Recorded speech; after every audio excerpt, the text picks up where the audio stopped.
Welcome to this Omnibus edition of Happy Times and Places, in which a special guest chooses a Doctor Who story and their 5 favourite things about it. I, Toby Hadoke, have to then watch that story and see if I can guess what those favourite things are, all the whilst making observations and accentuating the positive. Well, hello. I'm in a funny old mood because it's my birthday. It's the end of my birthday. Not when you listen to this. So don't send me, if you were so inclined, and I'm not suggesting you would have been, to send me congratulations, because the chances are, the way my release schedule is going, this will be released closer to my next birthday, number 48, than to the one I'm currently on the fag end of. But appropriately this week, because what I do is I send out missives to friends and ask them to choose a story, and they come back with a story, so I strike that off the list, and then in their own time they send me their videos or audios telling me what they love about the particular story they've chosen. And my special guest this week sent me his thoughts on this story a couple of days ago, and I know about this story because it is my birth story, so I know that it was broadcast 47 years ago, because it's my 47th birthday. As I speak, I was born between episodes 3 and 4, so that seemed like too good an opportunity to miss. I was going to miss it, but I find myself at the back end of my birthday feeling a little melancholy because, I don't know, as a kid, the birthday was the thing to really look forward to, and of course, because it comes hot on the heels of Christmas and New Year, once the birthday's over, that's pretty much it now for me till Christmas. But of course, a birthday, the feeling as a kid is very exciting. And as I get to 47, I still sort of see it as this sort of little haven where it's my day and everything's perfect. But of course, I'm 47, so I had to tidy the corner, I had to do a bit of this and a bit of that, and my other half had things that she was doing, and I found myself going, oh, is this? I had to walk the dog because it's a bit cold outside, and so I'm going, it's not quite what birthdays were. Of course they're not. 47. Neither of my kids have come over. They only live around the corner, 2 minutes away. There's no estrangement there or anything like that. They just couldn't be bothered to come over. So I'm feeling a little melancholy, and I don't want to go to bed on my birthday with that feeling of, I know what it is. It's middle-aged. It's middle-aged. It's not middle-aged spread, is it? That's my tummy. Middle-aged, what is it? Midlife crisis. That's all I'm experiencing. I never thought I'd be 47. I still don't think I'm 47. I still look through the eyes of the 16-year-old me. I still know as little. I'm still lacking in all the confidences I thought you got when you became a grown-up. None of that changes. It's just that the eyes... Well, it's you still have all of the old hang-ups, except you navigate them slightly in a slightly creakier fashion. And every time you get knocked down, it hurts a bit more when you get up. So, what do I do when life plays with one's emotions, especially emotions that are tied to childhood? Because, of course, birthdays are a thing that I think do always put us in mind of childhood, because that's when birthdays were great, or they were supposed to be great, or that they were looked forward to. They were anyway. So, what do? I turn to Doctor Who, and why not turn to my birth story on the occasion of my birth, even though it's 20 past 2 in the morning. I'm making this birthday last as long as possible. And so I'm going to get my special guest to... I've literally just downloaded this, so I don't know if he introduces himself. Don't know what he says. The form is, what I tell them to do is to introduce themselves and to say a little bit about why they've chosen the story. So let's see if he does that, and if not, I'll fill in the blanks after his introduction. Hello, Toby. Thanks very much for asking me to do this. It should be a lot of fun. I'm looking forward to it. My name's Tom Salinsky, and I am a writer and a podcaster and a corporate coach. And your project made me think of a question that I've pondered before. If I had a fan of the new series who'd never seen any Doctor Who from pre-2005, who asked me, Tom, I'd like to get into classic Doctor Who, where should I start? What show would I show them? What episode would I pick? Now, it's tempting to leap straight for one of the all-time fan favourite classics for your Genesis of the Daleks or your Talons of Weng Chiang, but are we really going to start with a six-parter? All right, then what about Caves of Androzani or City of Death? And they're great, but they're very atypical of the show at that time, or at any time, really. So, all right, well, clearly we're not going to go for anything black and white. Let's not run before we can walk. What about a kind of good, solid Tom Baker four-parter? Robots of Death, that would be good, or maybe Planet of Evil, something like that. It'd be nice if there was some extra hook, you know, if there was some classic monster or something like that this fan was already familiar with that would kind of draw them in. But let's be clear, I'm not going to show them Revenge of the Cybermen, and I'm not going to show them Destiny of the Daleks. So what about a master story? What about Terror of the Autons? That would be good. It's the first master story. It's the Autons, which I'll be familiar with from Rose, but yeah, see that CGI troll doll teddy bear thing does not look great, and that's always the risk. You'll show them something and it will have all the worst qualities of the mythical Doctor Who that we got made fun of in the playground about. So something which was a bit more on solid ground. The Demons, that's pretty good. It's 5 episodes, it's not 4. And, you know, even after it's been restored, the picture quality is not great. What about The Time Warrior? Because you see, The Time Warrior's got a lot of stuff on film. It's a lot of historical settings, which look great because the BBC costume department could do that easily. It's got a classic monster, the Sontarans, never better. It's the first Sontaran story, and it's the first Sarah Jane Smith story. So we get to see the Doctor through somebody else's eyes. I reckon that The Time Warrior is the perfect old Who episode to show to a new Who fan. And that's why I've chosen it. Also happens to be one of my favourites. So none of the things I've said are going to be one of my 4 or 5 favourite things. I haven't decided what those are yet. I haven't watched the show yet. I'm going to sit down and do that now. So sit back, enjoy, relax with me as we watch The Time Warrior. Oh, well, thanks to Tom, and a typically eloquent introduction. I say I ask friends. I mean, I've met Tom once, or well, during one period of time, at Edinburgh Fringe. But it's slightly more complicated than that. He's a very, very interesting guy and a very smart guy.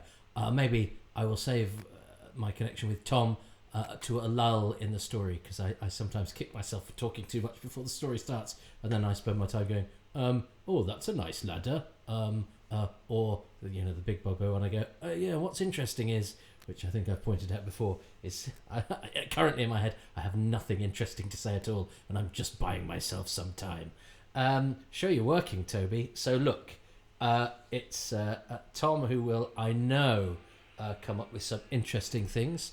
He was the second person, by the way, in the space of a week to ask for. He was the first of 2 to ask for The Time Warrior. My good friend Dominic Woodward, who's a comedian. I know this is his favourite story. And he went, can I do The Time Warrior? I was like, it's been claimed literally about 5 days ago. So you wait for The Time Warrior to come along, and 2 come along at once. So Dom's doing a different story. But that's for another time. Now, I want you to get ready to play The Time Warrior in 3, 2, 1.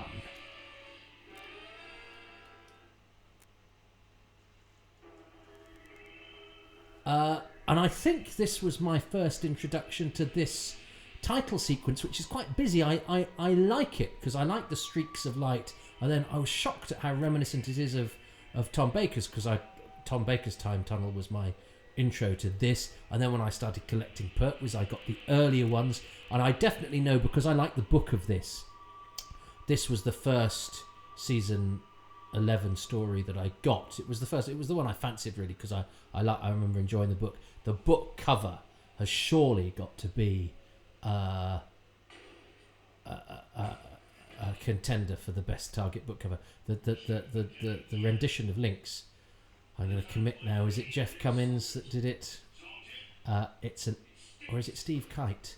Oh, cue subtitle. It's an excellent cover. this is now Sheila Fay, who plays Meg. She was in a. I remember when I was getting this, she was in a sitcom called Help that nobody remembers, that had Stephen McGann in it, and it's about three Liverpudlian scallywags, and she was the other regular. She had a cafe, so I was quite Sheila Fay from Help, and now of course it's Meg from The Time Warrior was in a sitcom nobody remembers, but she was married to Ken Jones from Porridge. And I'm sure I will say a lot about David Dacre and John J. Carney as Irongron and Bloodaxe. I love the pair of them. It's funny because when I read the book, Bloodaxe seemed very much like, second fiddle sidekick. They didn't come across to me when I read the book as classic Robert Holmesian double act. For the uninitiated, Robert Holmes, the writer of this, is sort of quite famous for telling his stories with characters, Garen and Unstoff and even Oscar and Anita, sort of double act characters who, of course, Jago and Lightfoot, characters who sort of tell the story by bouncing off each other amusingly and through their relationship. But I never had Irongron as Bloodaxe down as that in the book. It just seemed to me that Bloodaxe was sort of, maybe because I like florid gentlemen like Jago and Lightfoot, they're more my sort of characters on the page maybe. But Bloodaxe just seemed to me like, not very interesting bandit type, second fiddle bandit. But actually in this, they are very much a double act.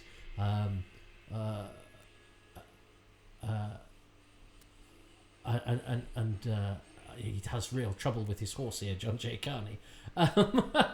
And this, and I love the fact the Sontaran spaceship has endured. It's just a golf ball, but it's brilliant. It's simple and it's cleverly rendered. And of course, this is a period drama, which the BBC does so well. So they've got all these costumes kicking about. So there's absolutely no fault can be picked in any of this stuff. And even the beards are good, which isn't always a given. The beards and I assume the wigs. And I mean, I could. I love Irongron's bravado. I love Lynx's costume.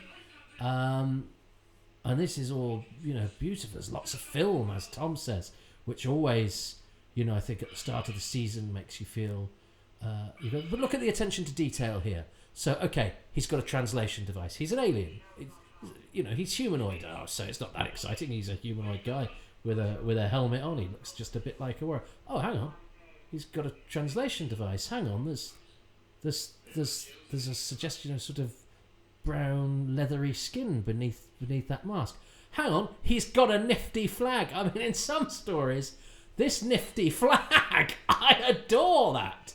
And the fact that he goes, yeah, I've just, the first thing I'm going to do when I land on this primitive world is I am going to claim it for my warlike people.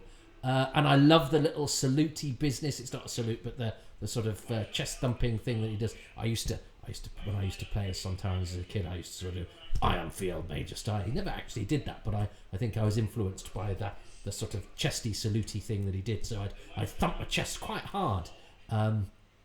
In order to make myself feel like a hard Sontaran officer, although poor old Kevin Lindsay had a heart condition, so I was unconsciously going, this probably killed him.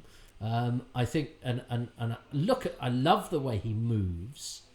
I love the fact that his costume is, it fits him snugly. All too often, well, as the show got later on, sometimes the costumes didn't quite sort of fit as snugly, and Monster's sort of armour or whatever, or space gear was sort of slightly wrinkled, and that's what we do so well now with those sort of ripply chested, whatever they're made of, the stuff that you get on Monsters now, where people they have body casts and they fit very snugly, and I think we've greatly improved that sort of thing. That this is this definitely anticipates that. That's definitely what they're trying to do here, and largely succeeds. I mean, it does succeed. I mean, I think for the time this is as sleek and snug and tight-fitting.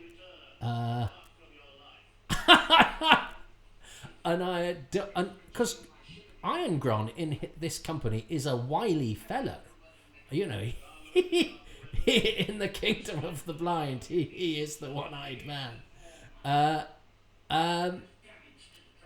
But I love the fact that sort of Lynx just sort of largely ignores, but without being, weakling, earthling. But he just doesn't rise to any of it. And I think their relationship is rather terrific. It's a very grubby mattress that the cream of the scientific community are being housed in. Now, of course, this is weird because we think of this as the start of season 11, which it is, but of course it's in the production block of season 10. So, you know, in my mind, I always lump it in with what follows, and you think of Sarah Jane starting in a sort of block, but no, she starts in a one-off for her, because I mean this is broadcast at the end of the year, but is I think filmed in about May. So there's a big gap between recording and transmission. But I always rather like it when a unit are sort of called on to solve a thing, and so what they do is I love the fact that sort of bung everybody in a so scientists have gone missing. Units got to find out why they've got missing, so they've housed them all together in a place with Doctor Who. But of course, Nicholas Courtney's only in this one episode. Then he's in Dinosaurs, isn't he? And then we don't see him until Planet of the Spiders. So yeah, it's very much not part of the furniture anymore, and yet they're sort of part of the show's DNA still, and will continue to be for a little bit before they sort of fade away. But that sort of content, I didn't. I sort of, you never think of this period as the show as one with continuity, because I was brought up with the 80s where continuity became a marvellous thing and then a really dirty word, but in the 60s where it was very much lots of different places, different genres, different historicals to science fiction. The Monk came back, but and then the Brigadier came back after Web of Fear as Colonel, let's be sure it's Brigadier. But then when you hit the 70s, you suddenly have loads of regular characters who appear for the next few years, and then that load of continuity vanishes, and then you get the 80s where they sort of just keep plucking from the show's past, and it's our eternal conundrum as fans, isn't it? We love nods to things that we know, but we get really annoyed if the show disappears up its own fundament. And I think the 70s do it pretty well. The Unit era does it pretty well because the characters are there for continuity. We don't have to know too much about them. We don't. There are no big emotional journeys that mean that we have to know what the Brigadier's been through to reference his emotional state or something like that. He does exactly what he says on the tin. I love Professor Rubish. I love Elizabeth Sladen. I had a Doctor Who magazine which had the Doctor Who archives of the Time Warrior, and there's a picture of Elizabeth Sladen in her sort of Robin Hood kind of gear, and it was a big picture of that accompanying the archives, and she's absolutely beautiful in it, and I vowed then to marry her. And like many of my ambitions, I singularly felt I'd never even met Elizabeth Sladen. I did get a signed photograph of her through the post, signed Doctor Who 5 Doctors publicity postcard, but I never had the pleasure. I love her. I think she's fabulous. It was funny because my brothers and sisters always talked of Sarah as the one who screamed.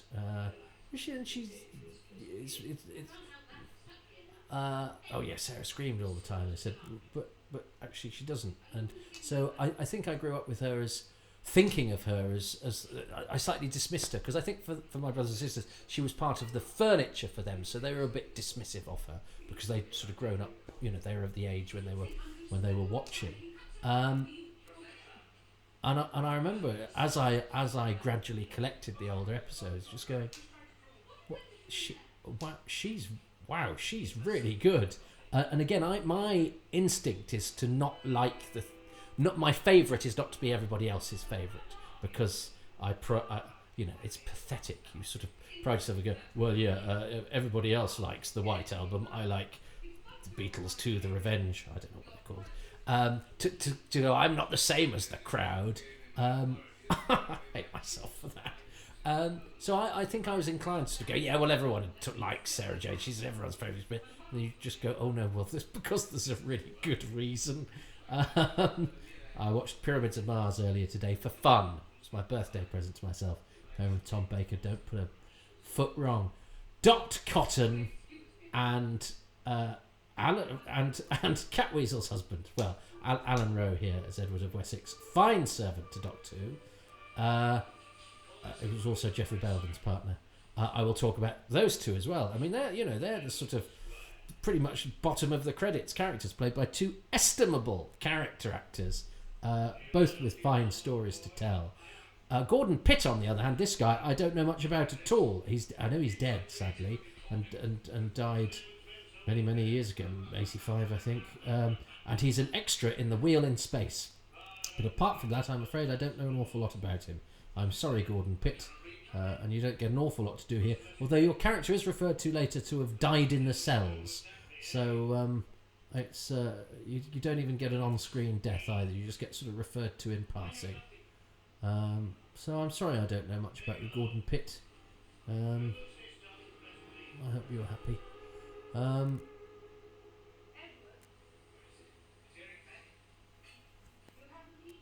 Yes, so Alan Rowe, he has been already in Doctor Who as Dr. Evans in the Moonbase. He comes back as Skinsale in Horror of Fang Rock, one of the great... I watched that over Christmas. I can't talk about the stories. I've been watching Doctor... Do you know what? Over Christmas I've been watching Doctor Who for pleasure, because I've researched it for the podcasts, or when I do these I talk all the way through it. And it was an utter joy. I did Horror of Fang Rock, Pyramids of Mars, Resurrection of the Daleks over the past week or so, and just watched them. And I loved every minute of all of them. I mean, I'm not blind to their faults, and I won't be blind to the faults of this, but I don't think this has got many faults. Yes, I should do a confession. I really like this story. This is one of my 10 out of 10s. I don't think there's much wrong with it at all, and what there is wrong with it, I forgive. Even though it's not a big hitter, it's a funny script. I like all the characters. David Dacre knows exactly what he's doing. If I've got an axe, I'll hit the table with it. If I've got a chicken bone, I'll throw it at somebody. I love David Dacre. He's not one to be interviewed, interestingly. I know Marcia Wheeler, who was the production manager or AFM production assistant on this. I think she'd said she'd suggested him for the part, and I think she still knows him. And says, lovely chap, but yeah, he's just one of those people who's not interested in being interviewed. Shame, because he became very well known. I mean, he's always been on telly. Oh, he was in Moonfleet. We watched a thing at school. I knew him before I knew he was in Doctor Who, because he was in Moonfleet with Adam Godley, who's the voice of the monkey and the chimpanzee in the Umbrella Academy. I only know that because we're not allowed to watch the Umbrella Academy, because the minute the chimpanzee spoke, my other half went, we're not watching this. I don't do talking animals. She's got a thing about talking animals. So I'm going to leave pictures of Frobisher around the bedroom, scare her away. And we watched Moonfleet at school after games or whatever, because the BBC were doing Moonfleet, not the Smuggler's Bay one from the 60s. I'm not that old. And it was Adam Godley and David Dacre. So that's where I first saw David Dacre, and then I was pleased to see he'd been in Doctor Who. And of course, he's Rig in Nightmare of Eden. So what I didn't realise when we watched Moonfleet was that I'd actually seen him in Doctor Who. I love Professor Rubish as well. Donald Pelmier. Now, he was definitely suggested by Marcia Wheeler, and he's not done a massive amount of telly, and he's not I'm sure he wasn't with one of the big agents, but he seizes his opportunity here. Still going strong in his early 90s. I've been to his house, and we had lovely coffee and biscuits. and he's actually slightly northern, I think. So he's not doing his own voice. He's not using his own voice here. But it's interesting because often those characters are played by actors that you then see pop up in loads of stuff. He's done bits and bobs, and he's sustained a career, but I wouldn't say he's had the same sort of career as a lot of the character actors, like the John Ringhams and the Alan Rose and people like that, who crop up playing good parts in Doctor Who. He is in the Day of the Triffids, though, the Ken Hannan one, the BBC one that's just been released in an abominable form on Blu-ray with the wrong font and treatment of it. Let's not get into that.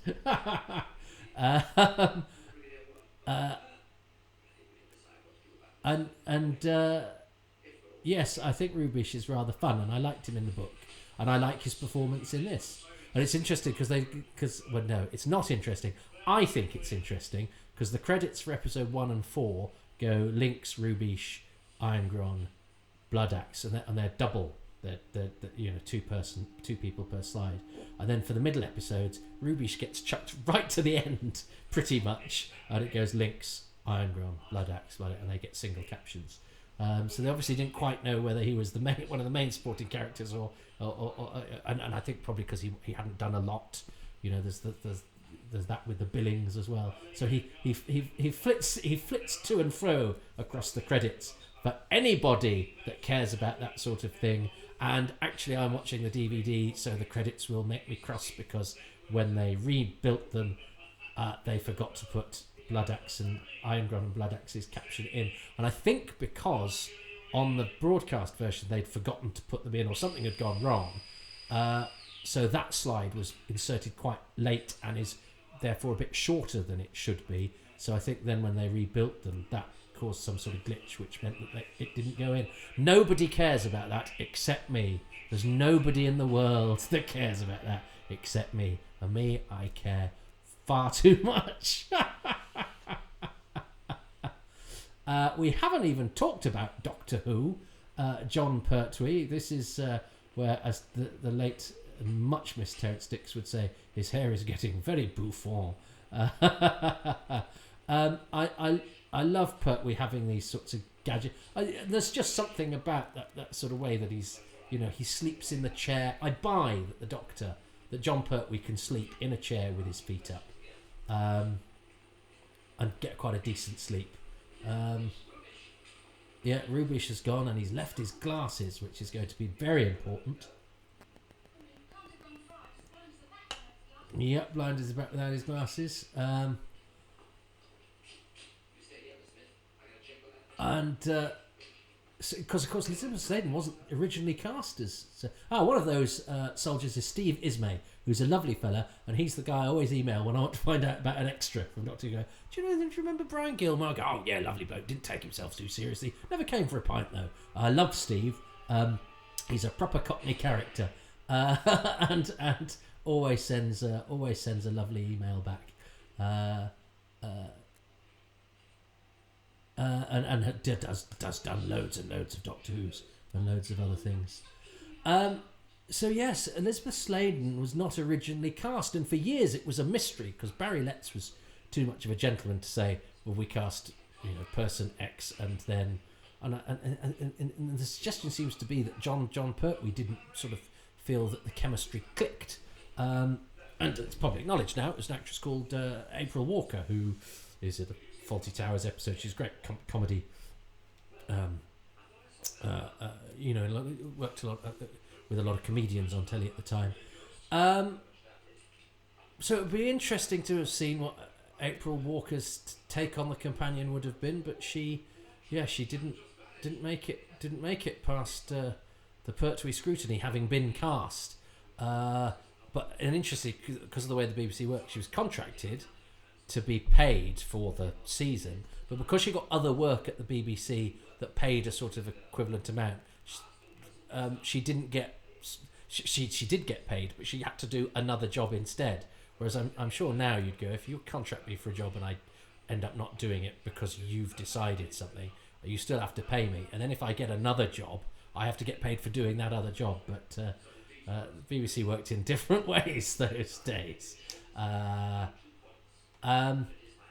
But it was for years. It was a mystery, and it was the mighty David Brunt, who is another person I've never met, but there's a network of people that you can email and ask questions, and sometimes people ask me questions, and sometimes I help. I can help. I always try. Sometimes the reason I don't help is if I can't. And David found in the production file for Invasion of the Dinosaurs a slip of paper giving away that it was April Walker. But for years it was a mystery. It was only when the DVD of Dinosaurs, I think, came out that was revealed. Good work, David. It's lovely how there are sort of things we, up until relatively recently, didn't know. And there are probably things we will, that we currently don't know. There are known knowns and there are known unknowns. So there's things we don't know that one day we might know. But that's why the archaeology of being a fan of this stuff that has such a rich history is so fascinating. This is Peckforton Castle, which is not far from here. Not much Doctor Who's been done up north. I'm in Manchester. And so all of the extras in Iron God and Blood. I'll talk about Jeremy Bullock as Hal the Archer, who's entered here.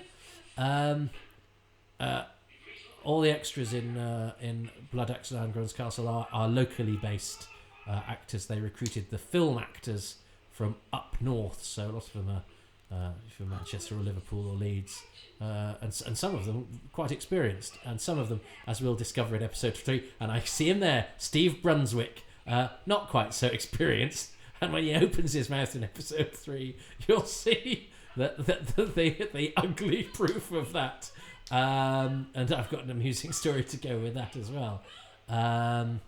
But he gets a credit in episode 3 because he gets given a line. But we'll talk about that when we come to it. But Peckforton Castle, I went to a wedding there last year.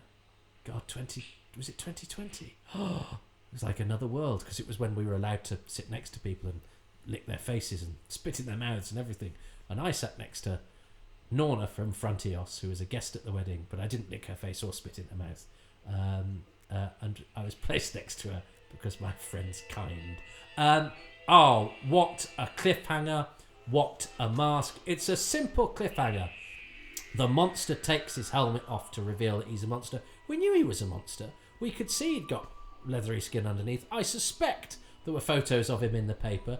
There's nothing in that is a surprise at all. Or worthy of...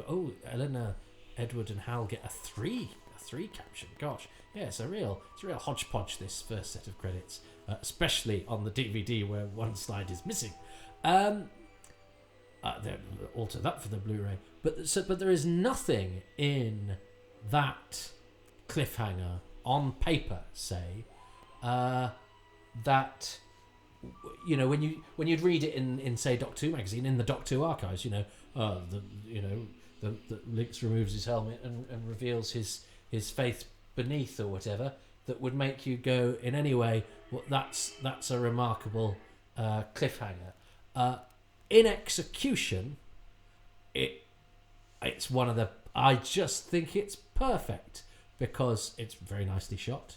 Yeah, Alan Bromley, the director, we'll talk about him.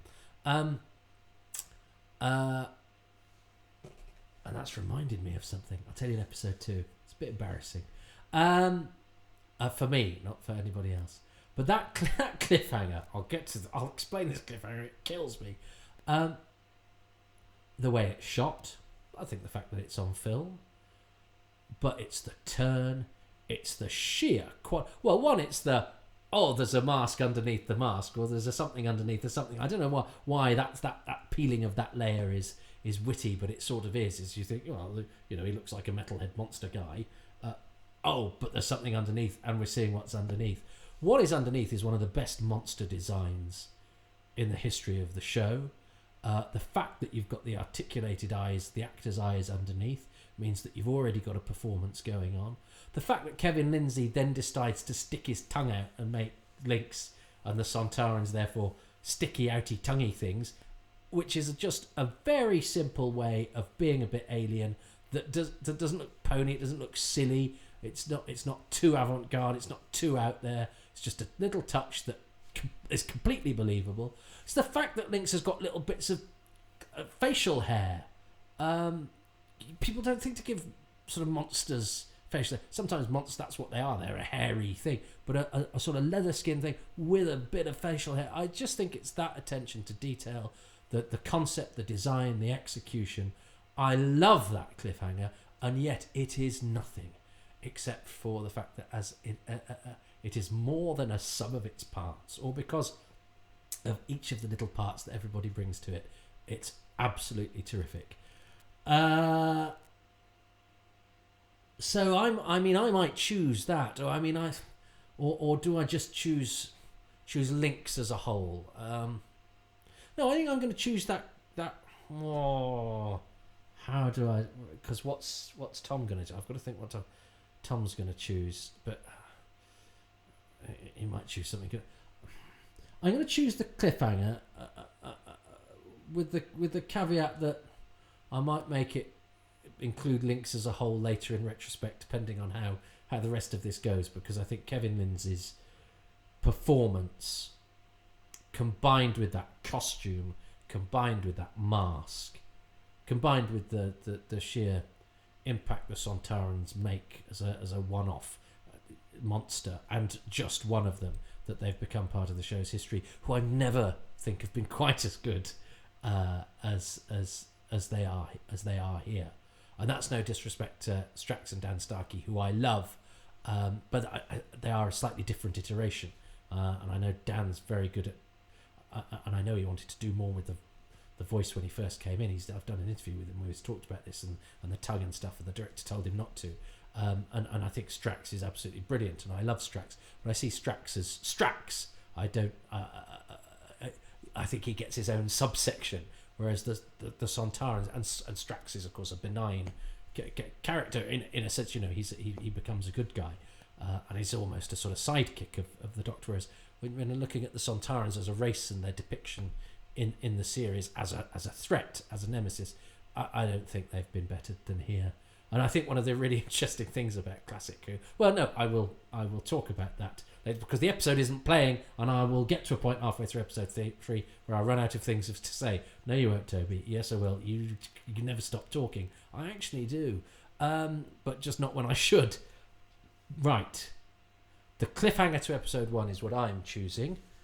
Let's see what Tom Salinsky has chosen as his favourite thing of episode 1 of The Time Warrior. Well, if anything, episode 1 was even better than I remembered it. It goes like the clappers, doesn't it? It can't be more than 5 minutes from the titles fading away to seeing all of those modern-day scientists in Angron's castle. It's so efficient. Now, favourite things. I'm quite tempted to pick that flag that Lynx plants in the ground with the two bits that just pop out like that. It's a beautiful piece of on-location special effects work. And I'm quite tempted to pick the fact that this is the first instance of a season arc phrase, as Metabelius 3 is name-checked just before the end. But I think it has to be the reveal of Lynx. The perfectly domed head that fits precisely underneath the helmet. It's a wonderful visual gag. It's what the Sontarans are probably still best known for, and it just works beautifully. What a wonderful mask, and what a fantastic performance from Kevin Lindsay. Yes! Yes! Oh, go on. Could this be the one where I guess as more than I don't? And I even nearly went for the one he nearly went for, didn't I? I said I like the flag.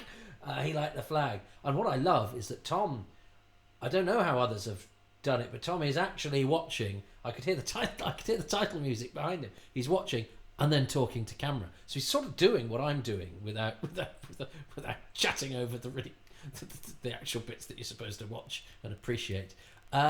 So that's really interesting, because he's not... I don't think anybody's ever quite done that before. Never had anybody sort of fresh off the boat. It's a great episode, isn't it? Great cliffhanger. Lots to talk about, as you can tell. So, that was episode 1 of The Time Warrior. Join me for the next one. I'm going to carry straight on. I'm going to make this birthday last as long as possible, but I don't want this to end on a damp squib. So I'm gonna stick my tongue out and expect you to admire my facial hair, which has actually gone a little bit out of control because it's been Christmas and I've simply let myself go. I think you'll find. I think you'll find. I think you'll find. I think you'll find. The cover is, of course, by Jeff Cummins. I knew the cover was by Jeff Cummins, but when you say things out loud, suddenly your brain goes, "Did you mean that?" Yes, I did mean it. Shut up, brain. And it's a brilliant cover, one of the best. Go and look at it now.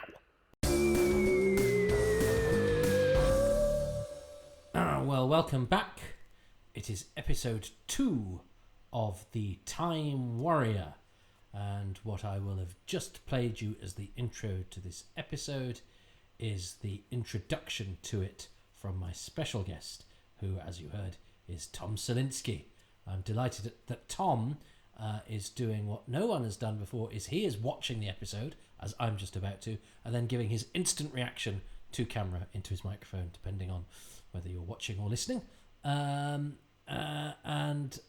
So we get his sort of immediate hot take. So he's doing what I'm doing, which is really interesting and a bit of a change from what I am used to. So we've come hot off the heels of both of our favourite things. Tom and I have chosen the same thing for episode 1, which is very exciting because it means that I stand a chance of winning. I've never won.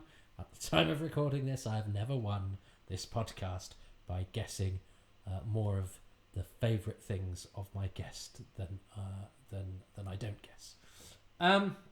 So anyway, let's see if we are in accord for episode 2, which is going to start in 3, 2, 1, now. So yes, I started talking about this title sequence, which was a bit of a shock to me in episode 1, but then it was over because I had no idea that you saw the whole of Jon Pertwee, which is still a bit of a culture shock to me. I expect the Doctor's face in the titles. I don't expect the Doctor's legs. And because these are sort of halfway house,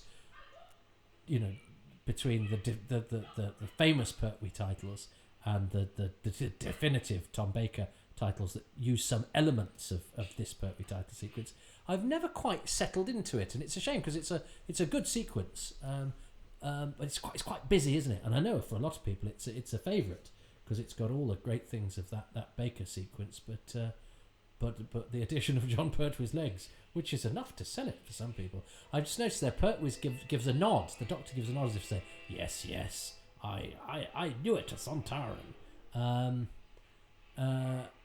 Yes, Jeremy Bullock, who I mentioned briefly last episode, who at the time of recording has very recently passed away. I've just put out my memorial video that I do at the end of every year. I do an in memoriam. It takes me all year to put together. So it's always delightful when someone gives it a thumbs down because, well, it's not really for me, so I'll wipe the smile off somebody's face who's worked for hours on a thing. Don't start getting... But really, if you don't like a video, just don't do anything. Just go somewhere you do like. I know I'm inviting trouble by doing this because somebody will go, "Oh well, I'll do that now to be funny." It's terrible because that cuts deep. It really does. It ruins your day. Okay. Well done, people who like ruining people's day. Anyway, but we've all done it. I've reviewed things. I actually look back now at things I've reviewed and go, why did I do it? Why was I so keen to go, oh, and I'll point out what's wrong with this. That'll teach that skilled professional who worked for hours on a thing and maybe had to make a compromise because time was short. And I've just gone, but...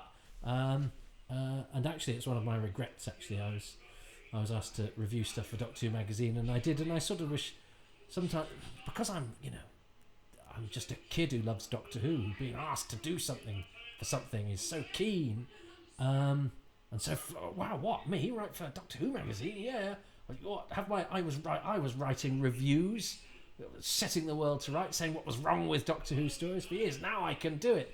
And I sort of wish I hadn't really. No, because I didn't put my opinions. I'm just not sure that the world needed them, and that's just what didn't need my opinion of what was definitely the best program on television at the time, and some of the best Doctor Who at the time. But if there was a bit I didn't like, I pointed it out, which is another reason to do this and be positive. Just because I think it's better to be. I'm not blind to the fact that the world is a dark place and full of things that aren't very good, but I don't know. I think it's better to try and leave a positive impression. And it's very. Anyway, I've talked already. Well, I didn't mean to go on a segue. I was talking about Jeremy Bulloch. And I made a lovely video that took a lot of effort and a lot of heart. Because Jeremy is one of the many people in 2020 who passed away, and I went to Jeremy's home. He did my Who's Round interview, and he was lovely. He was a funny chap. He's not what you expect, because he played Boba Fett. I don't know. I think Jeremy Bulloch is I thought was quite a and when you see pictures of him, he's got sort of a bit of handsome leading man about it. So when I saw him in things like this, and he was quite light voiced, and he had quite sort of sing song. I was like, oh, that's not what I was expecting at all. And he's a lovely man, Jeremy, and very self-deprecating, saying he got the part of Boba Fett just because the costume fit. Boba Fett because Jeremy Bulloch played Boba Fett, as well as Hal the Archer in The Time Warrior, and Tor in the Space Museum opposite William Hartnell, with his drama student friends Peter Saunders and Peter Craze, who are both no longer with us. Peter Craze, Michael Craze's brother, died a couple of weeks after, as I record this, 3 or 4 days ago. He died on New Year's Eve. So I have a picture of me sitting in between Peter and Jeremy when we did a thing together. Paul Ballard from Phantom Films very kindly sent me the picture, and you go, crikey, they're both no longer with us, and both younger than my mum. She's terrifying, and Jeremy Bulloch is an absolute legend. He plays Boba Fett, but he was very, very self-deprecating about why he got the part, because he fitted the costume. But there's something about Boba Fett. He has bucket loads of inscrutableness, and he's just a simmering presence. And I know the costume's good, but there's a certain indefinable magic that Jeremy Bulloch brings to it. I don't think any actor could have done that. And I like the fact that therefore the Jeremy Bulloch Boba Fett is in Doctor Who as well. And I went to Jeremy Bulloch's house, and he had a Boba Fett room in his house. He took me up after we'd done the interview, where he revealed that when he wasn't working, he did lots of painting and decorating. And it was quite funny because he went on, like I sort of went on a slightly Alan Partridge-y a segue there, Dad. I went down Partridge Avenue with my people putting their thumbs down. It's the worst thing you can do is to take issue with a critic, because it makes you sound petty, and it makes it look like it's got to you, and that is the victory for them. Shut up, Toby. I will.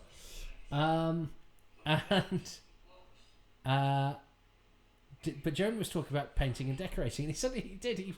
He went down Partridge Avenue, where sort of go, and then sometimes people, these women would, this woman would say, oh, and you haven't done that skirting board properly. Oh, well, madam, I think it's fine that you brought your dog back in from the walk and you hadn't dried him, and then you let him go up against the skirting board, and he got quite sort of pernickety. I'm suddenly going, Boba Fett is being a bit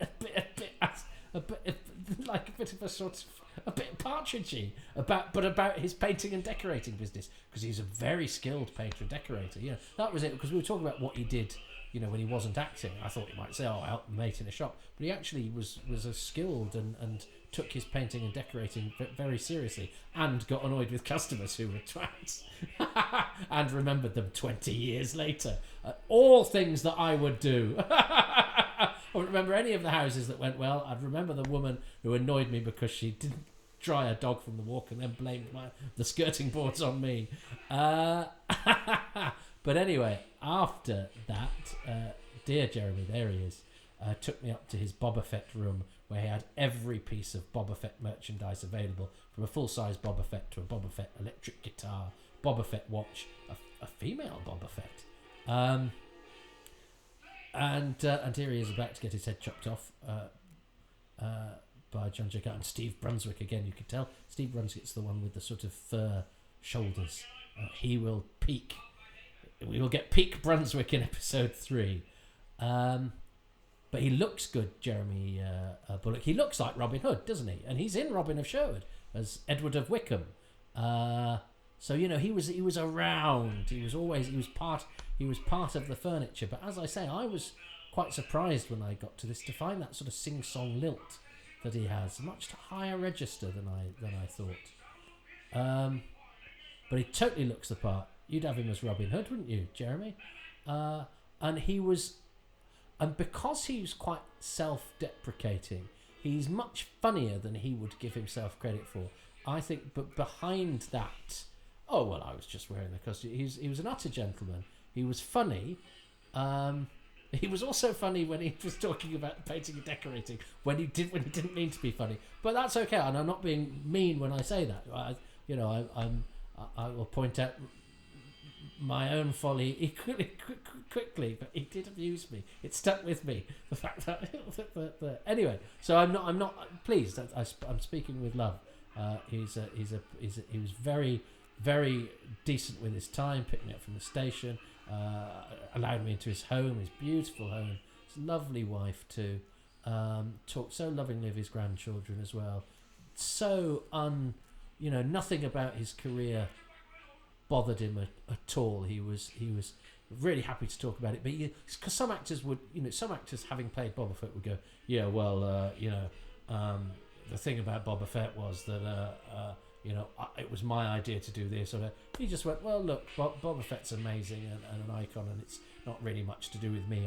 It was just Fett. It was just, and you go, no, a lot of people big up their parts. I think Jeremy, if anything, underplayed his role, but I don't think it was false modesty either, because you can spot that a mile off. I just think he liked acting. He did loads of really interesting stuff, but he loved his grandchildren, and I really liked him, and I'm sad that the weavers of my childhood dreams are dwindling. But I'm also extremely lucky to have spent quality time with them. I'm not talking much about the Time Warrior. I'm sorry.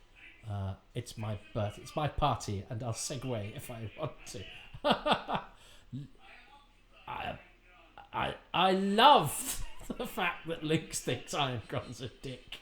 And I love the fact that Ironcon just smashes his way through everywhere. Oh, and this is where he sees his face for the first time.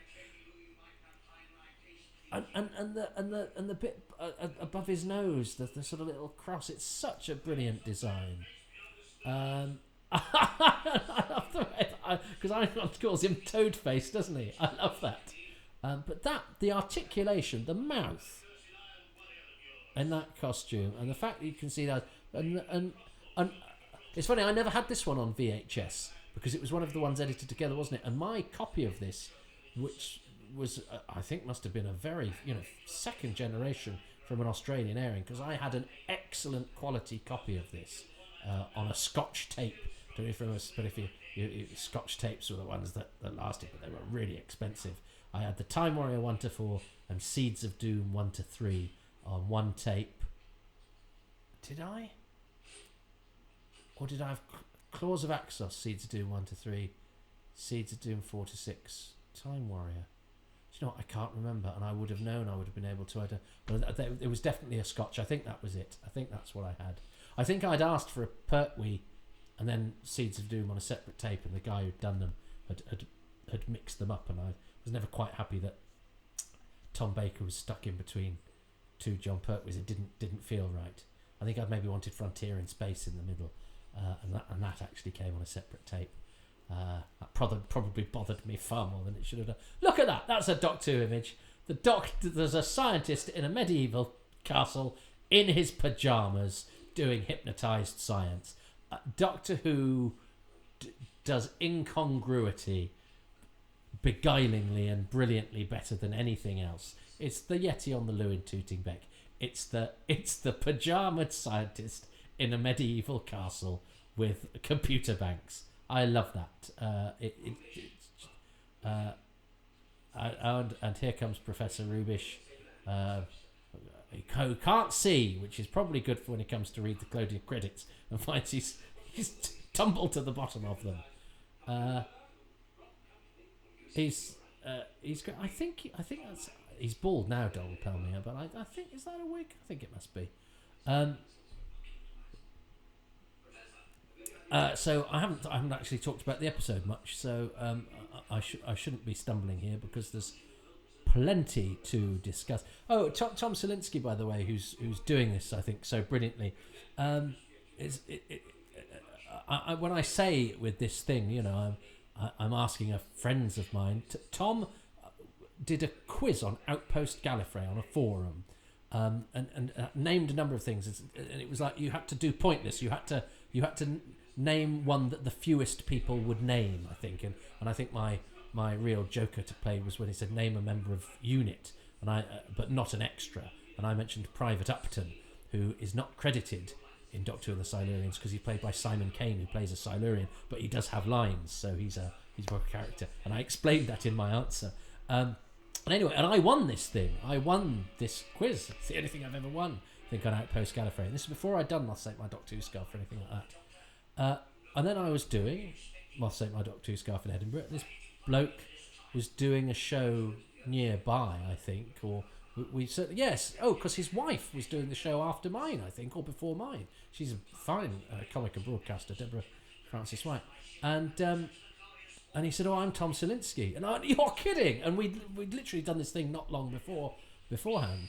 So we met then, and it's amazing how, you know, you come across each other online, and then fate has thrown many a Doctor Who connection in my way. Not least June Brown, Dot Cotton, who actually had my copy of the Time Warrior, that Scotch tape, which I put into a proper box because my friend had got a video store and he'd got some spare boxes, a grey snapshot plastic box, because I was a spear carrier in a play at Ludlow Castle with an actor called Robert Arnold.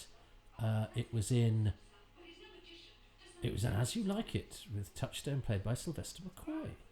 But it was the Scottish play.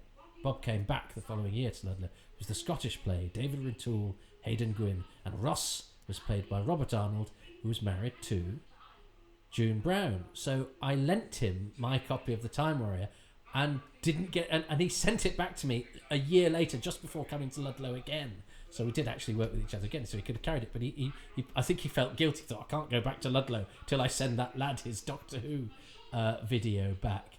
And as a reward, bless her, June Brown got Sharon, Nick Cotton, and Pete Beale to sign photos for me. So I've got signed photos of those. Pete Beale, of course, was an extra in The Face of Evil, which I didn't know at the time. So that's a Doctor Who person.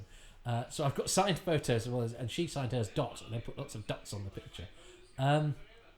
So she actually, my video copy of The Time Warrior, which I still have in the attic upstairs, was actually at Dot Cotton, Lady Eleanor's house for nearly a year.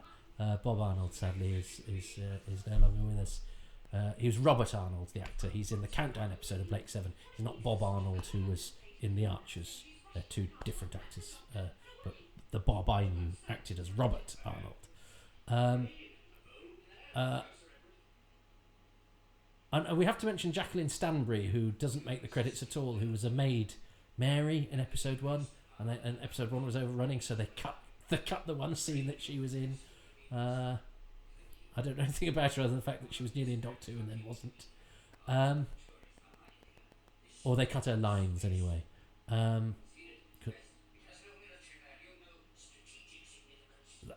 I think Lynx is such a convincing creature. He stands in quite a sexy way.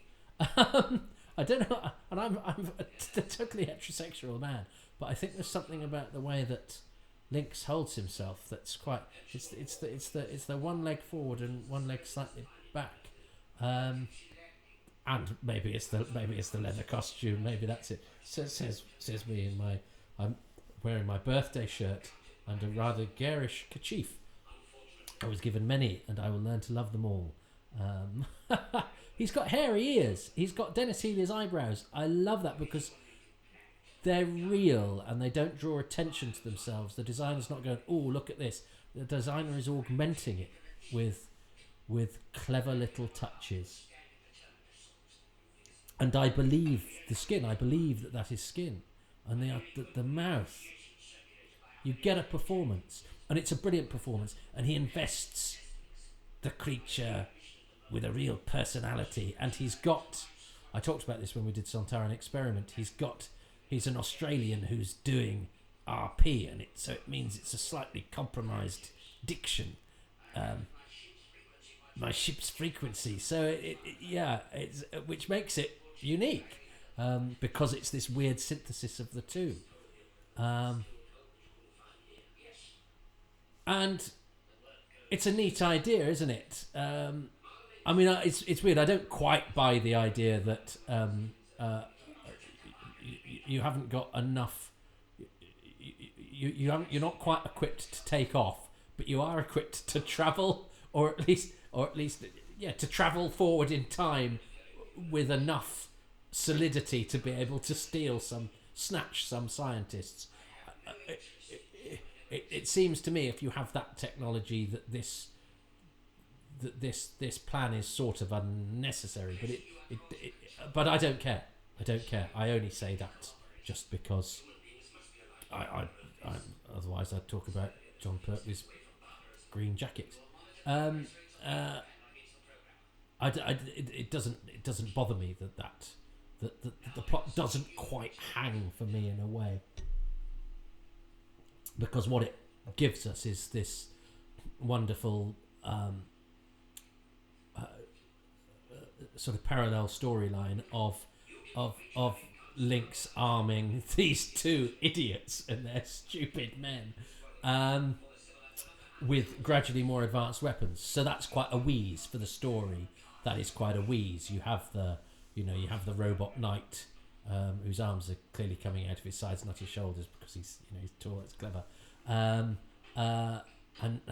now he's giving them guns and the sort of fascination that Lynx has with this sort of little war game that he plays, that he doesn't do with any sort of glee, which I like. Sometimes villains can enjoy themselves too much. To him, it's a sort of it's a diversion. He's not particularly enjoying himself. But he says it would amuse me to think of Ango, but he's not a cackling villain. He's a terse, functional guy trying to do a thing, and while he's doing it, has this sideline in arming thickos.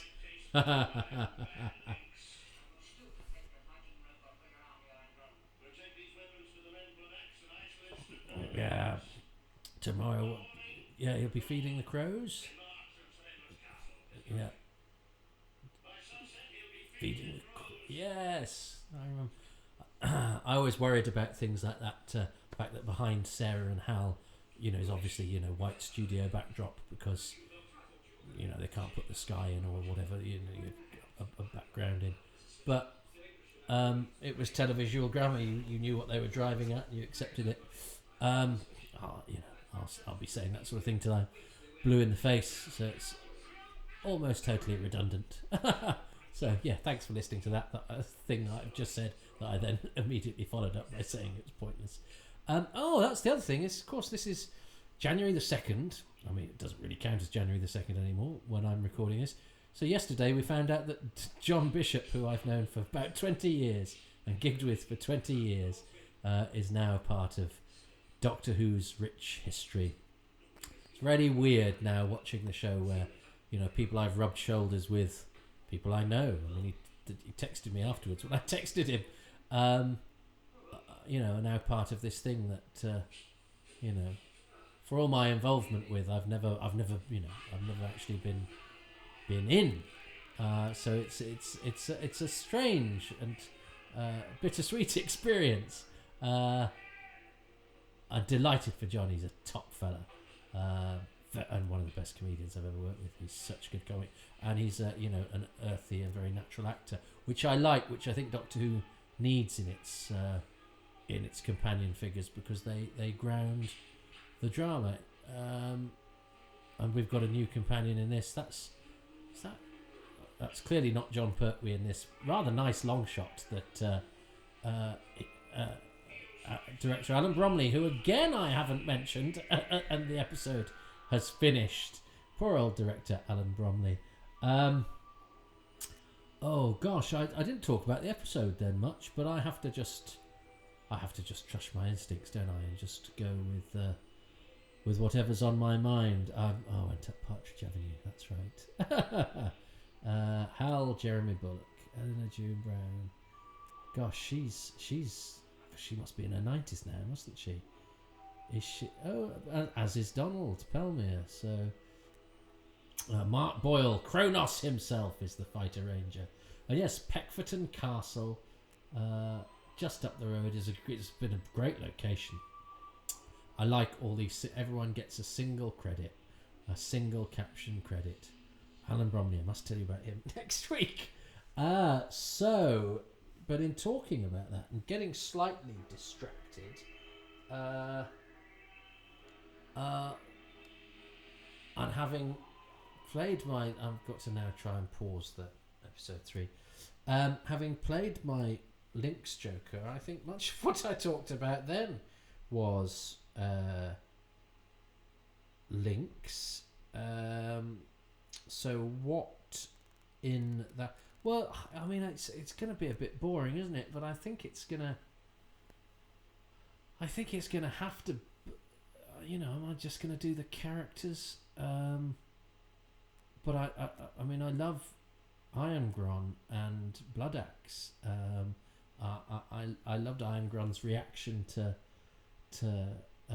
seeing Lynx's face. So you also fare across us. Have we had that? Have we had the line where because of course I talk through it. I have to, which means it's very difficult for me to sometimes pick up on everything. I know Irongron has that lovely line where he describes the Doctor as a long-shanked rascal with a mighty nose,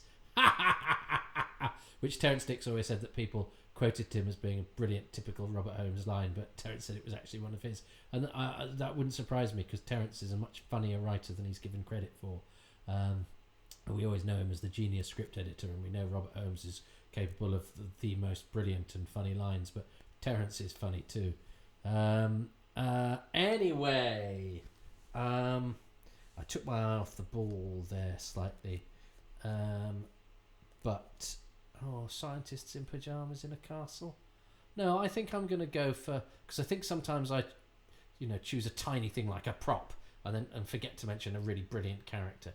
So I'm gonna, with the promise of looking out for more next week rather than saying which members of the cast I lent things to, or whose house I've been to, I'm going to choose 2 characters, the actors of whom I've never met and whose houses I've never been to, but Blood Axe and Irongron I think are super duper.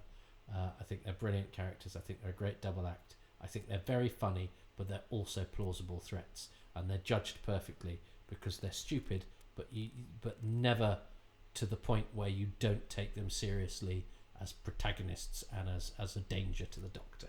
So Irongron and Blood Axe, because I love them, and I would have chosen them for one of the episodes, so I'm going to choose them for this one. I'm not sure Tom's going to have chosen them for this one. Let's see what he's chosen. I may have squandered my lead. And episode 2 doesn't disappoint either.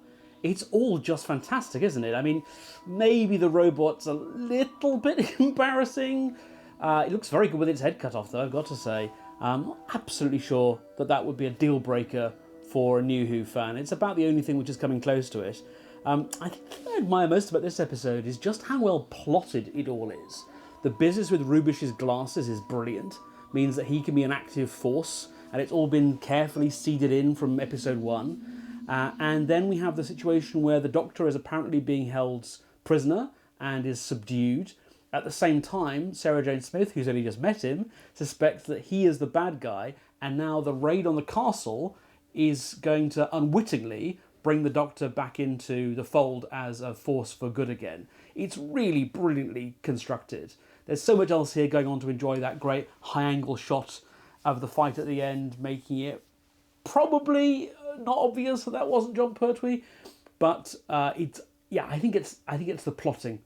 Holmes's plotting is just fantastic here, absolutely brilliant. Episode 3.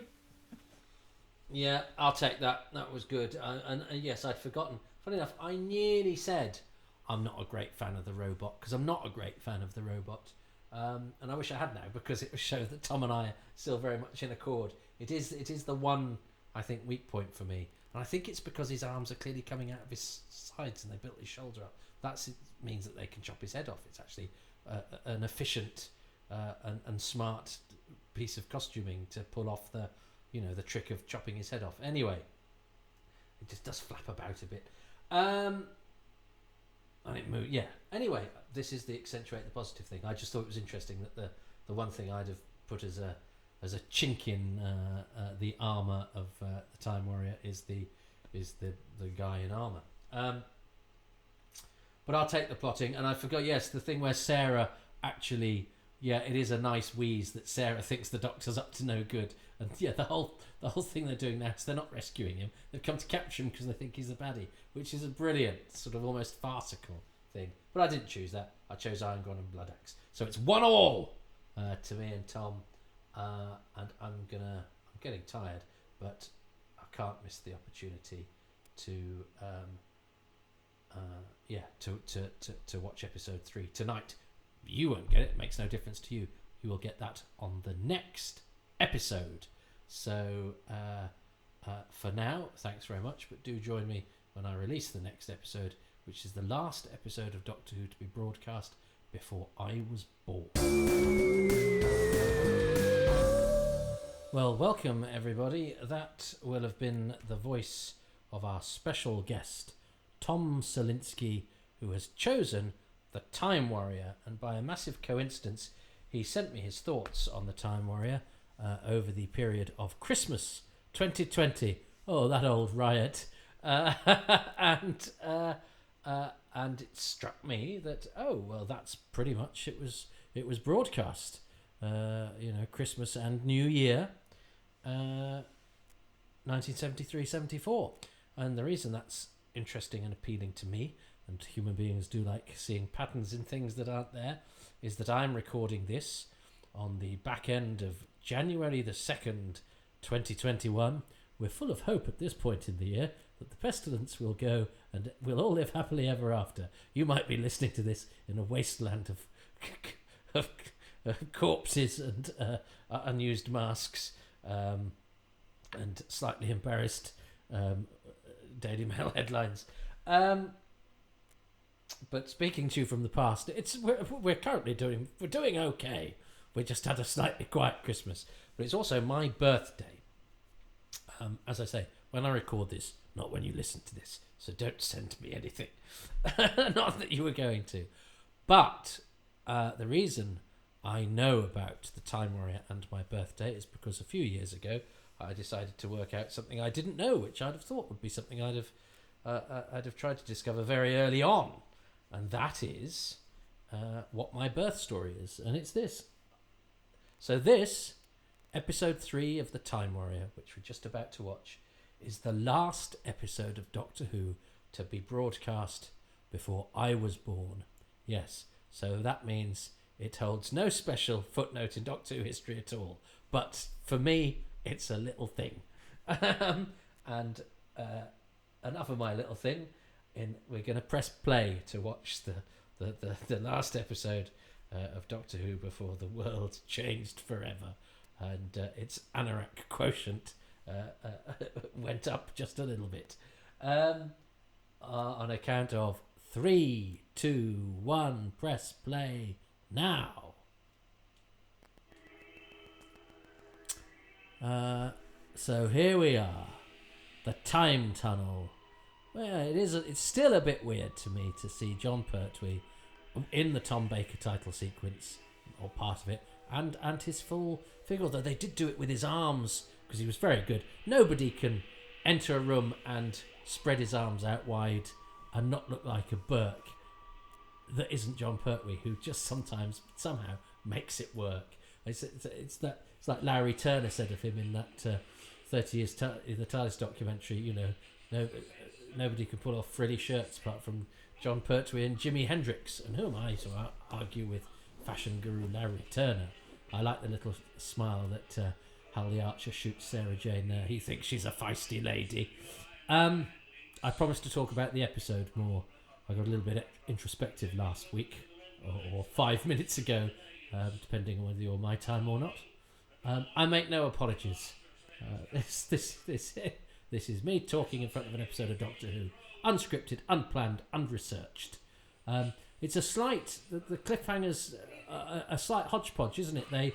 Because it cuts back to quite far back into the end of episode 2, and then misses out some bits as well, which suggests a timing problem or something. And Tom mentioned this last week, the wide shot. Oh yes. Oh, and it's a bit of a Peril of Pauline thing, because they've given us Hal and Sarah, which they didn't have before, which means that they are in place to save the Doctor, which we didn't know in the cliffhanger last week. So that's a bit of a cheat. I like a flaming torch. That's a lovely shot, isn't it? I think I've been there in that. Yeah, I think I've been in that. Have I been in that bit? I don't know. I'm not going to start playing geography. I have been to Peckforton Castle, but I don't know if I was near that particular wall. Top marks to the costumes. I like the costumes of it's James Aitchison, isn't it? Well, he's an Oscar nominee, for goodness sake. I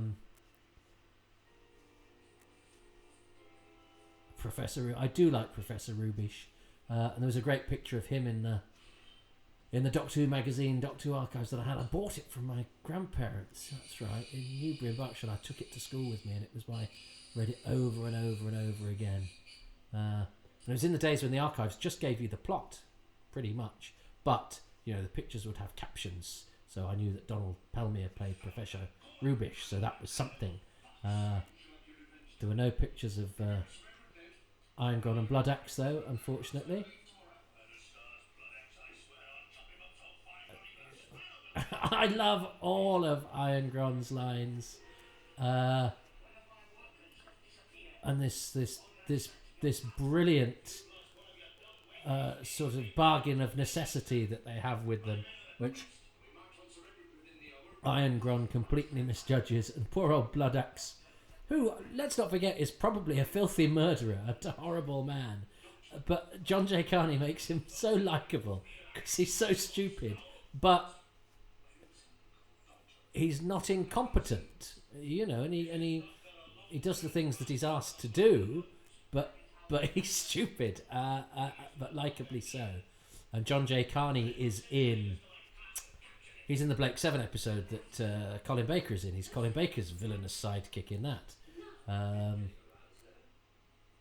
He's in A Clockwork Orange. Yeah, he had a decent career, but he had quite good sort of character actor, sort of slightly thuggish looks.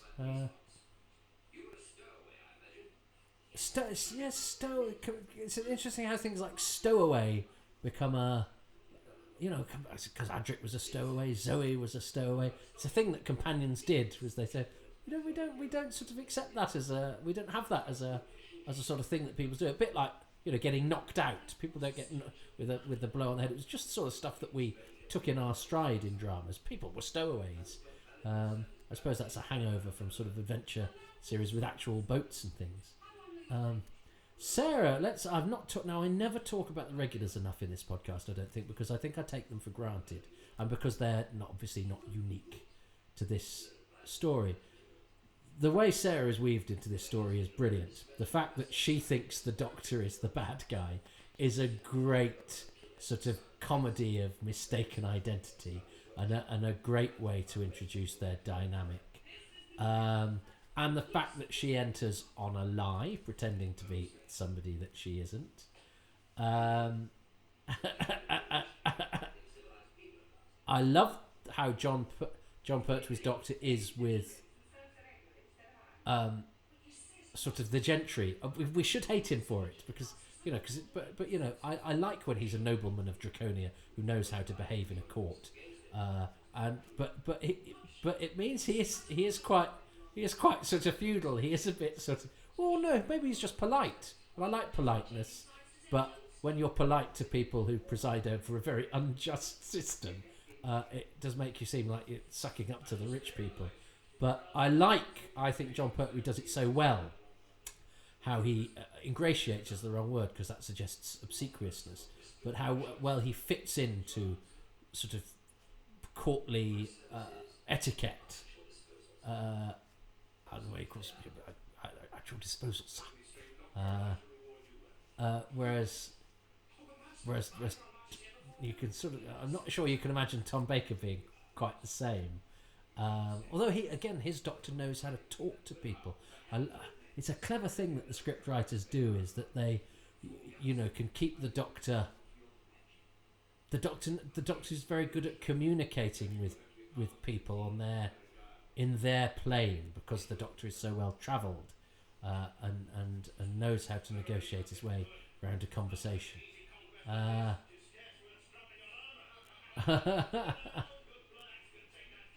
Oh yeah, this is the episode where they have the big old fight in the castle, which is a great sequence. Alan Bromley, the director. Right, I had a book called Me, the book about me.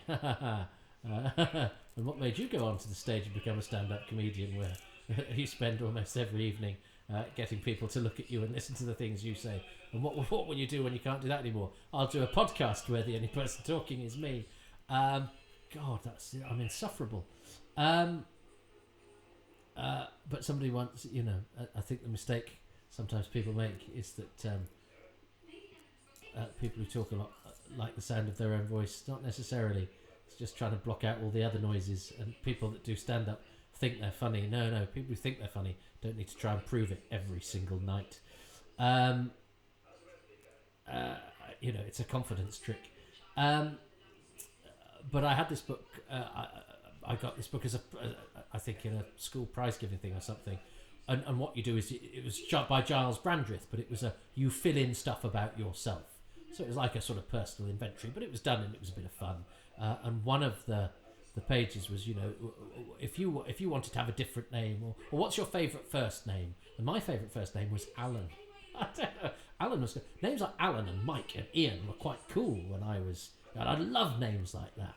I'm surprised I didn't choose Ian, because I like the name Ian Martyr. I like people who are called Ian, and I liked people with moustache. I like Image Ewer's thin moustache. I wanted to be called Ian or Alan and have a thin moustache, and my moustache has never been very strong until very recently, where now it's too much of it. So I chose the name Alan, and I chose and it said, "What's your favourite surname?" And I like the surname Pertwee. But then it said, "And what name would you like to be called?" And I thought, well, I'm not going to be called Alan. I can't carry off Pertwee. I like the name Pertwee, but I wouldn't bestow it upon me.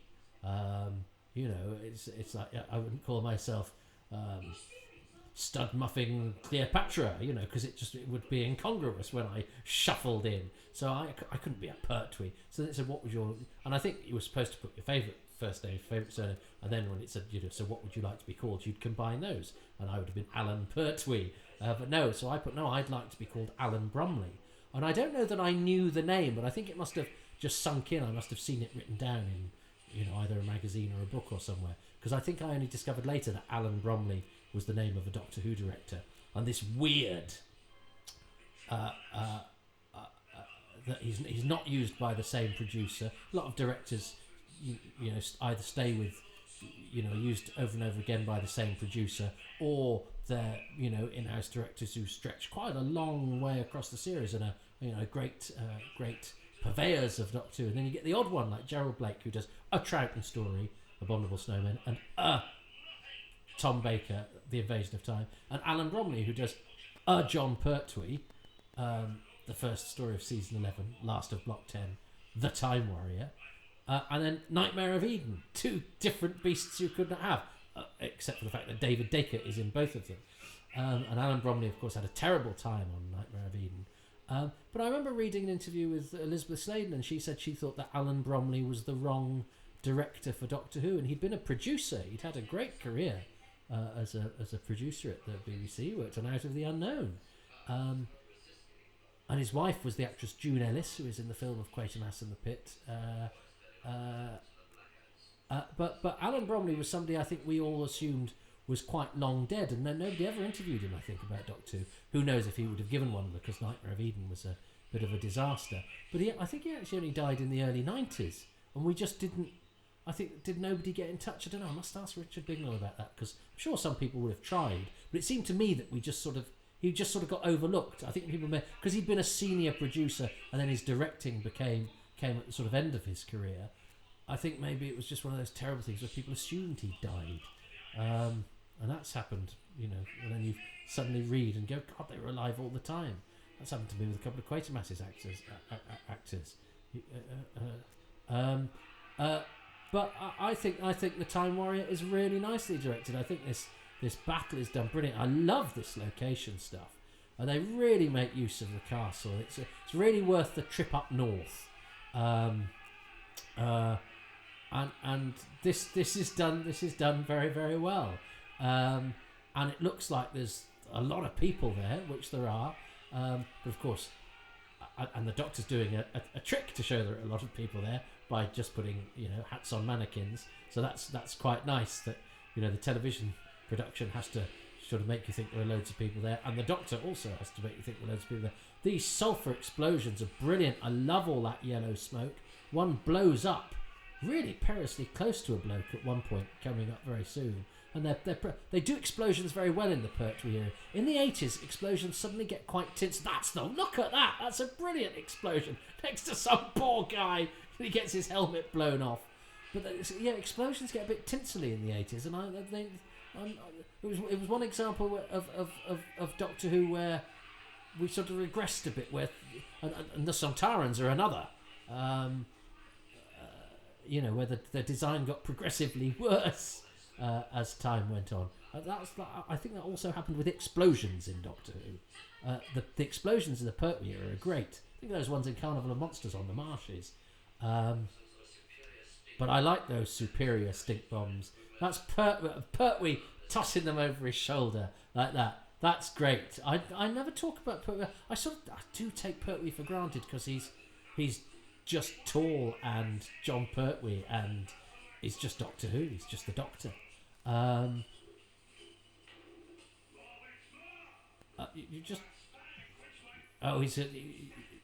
He's just doing the Donald Wolfett thing there. Oh my! That's a wonderful nod to those sort of actors who'd give that was acting in hammy stage times. If I can go, and the actor who played King Lear before the storm scene would give as long an introduction as possible. I'm sure there was a story. Was it Nigel Davenport was playing it and doing the blow wind and crack your cheeks, and he was doing it from the wings to come on, and I think somebody said to him, but Charles Lawton started in his dressing room. Look at Kevin Lindsay. He looks fantastic. I love the fact that Lynx just goes, no mate, you were crap as well. And the fact that these two face off so brilliantly with each other. But I totally buy the relationship. I don't like it when baddies don't get on and are always double-crossing each other. And I've said before in this podcast, when a baddie kills a baddie, it actually annoys me. Because it's sort of like, well, the hero doesn't even need to be there then. Threaten me once more and I will destroy. I love this. And look at the way he stands, the way when he knocks down, he sort of has his arms ready for action. But Irongron knows not to attack him. but he will still do a parting shot when he's out of the room. Or oh no, he doesn't. He just does a look. But I buy all of that, and I don't mind that these two are against each other because it sort of fuels the dynamic. I still buy that they need each other. I still buy that even though they argue, they are uneasy allies. It's a relationship I totally buy, and they're both quite larger than life characters, but played totally plausibly. They make sense within the scale of their own sort of pitch and performance. Pertwee was doing the chucking thing there, wasn't he? Yeah, he is a bit of a yeah. Well, if this is what the gentry do here, I'll do it as well. Whereas I think I wouldn't throw the chicken bone.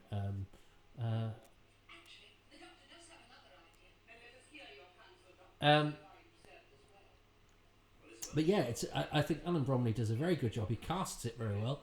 The fact that you've got Alan Rowe, you know, playing the sort of dullest part, and he's such a good actor, Alan Rowe. And yes, did I mention? Yes, he was Geoffrey Belden's partner.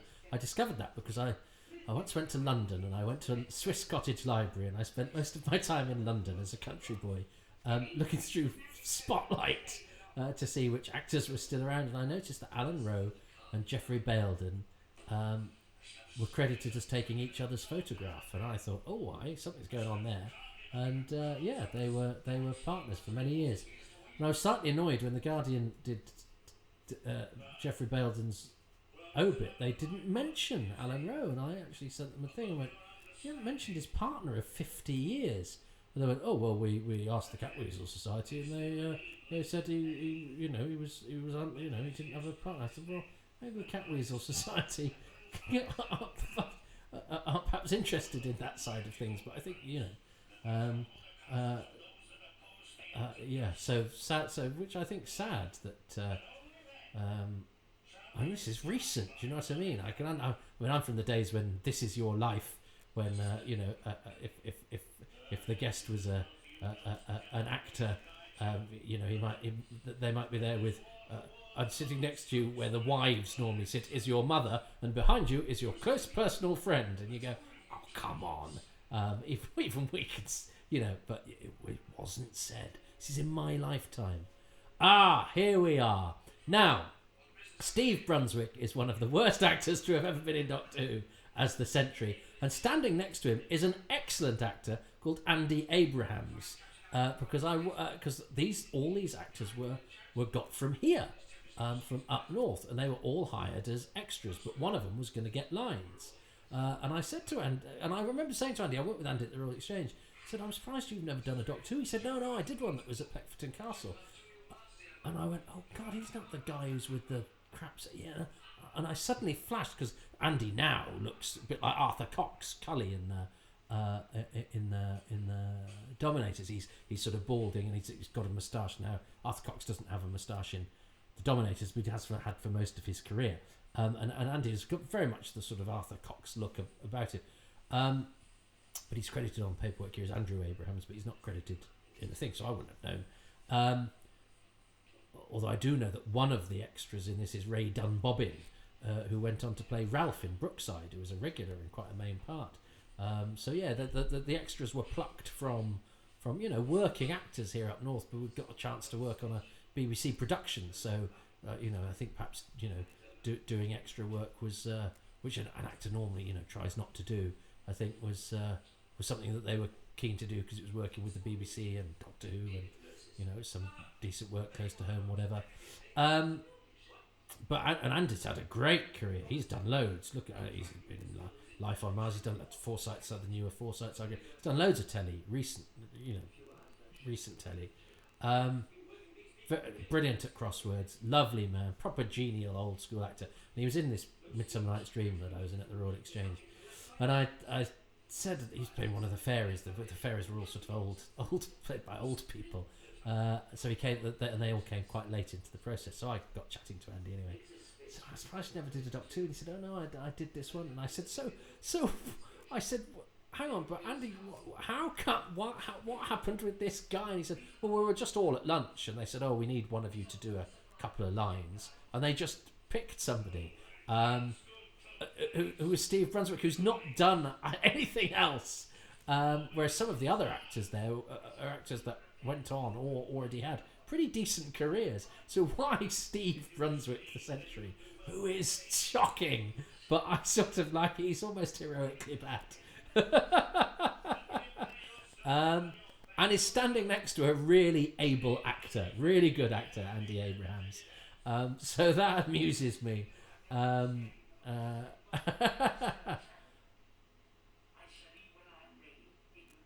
shall leave when I'm ready. Yeah, and I love the fact that he goes, yeah, and I'm going to go, and I'm not going to make any bones about it. I'm going to blow your castle up, and I'm not going to wait.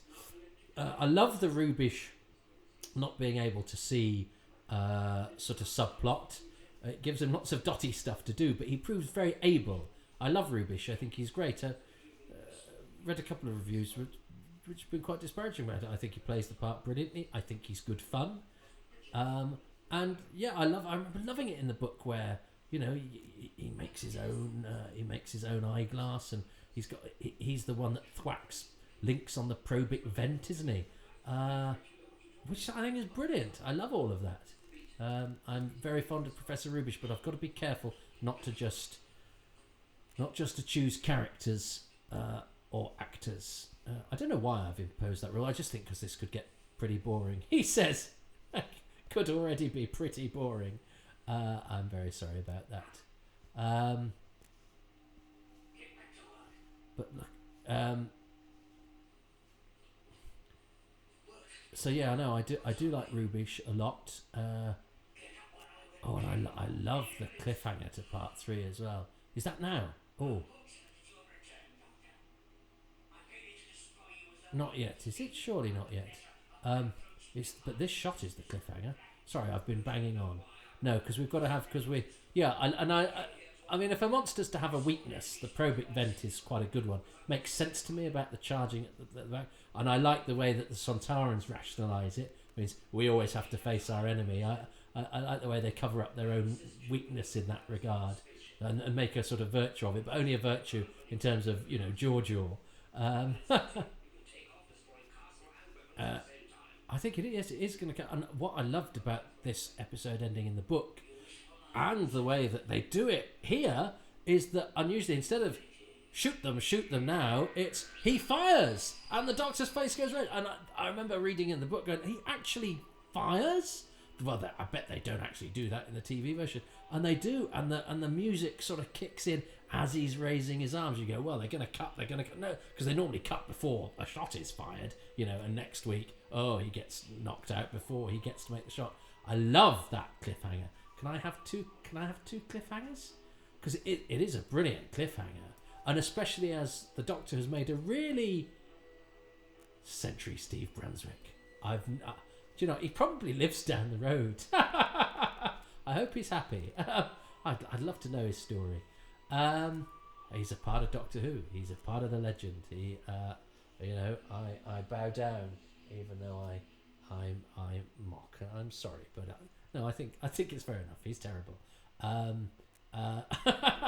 But I still love him. I still love everyone involved in Doctor Who. So, I think I am going to go for that cliffhanger just because it's a very and I wouldn't have, as a kid, I wouldn't have necessarily thought of episode 1's cliffhanger as being particularly special, but I definitely thought of episode 3's as being special.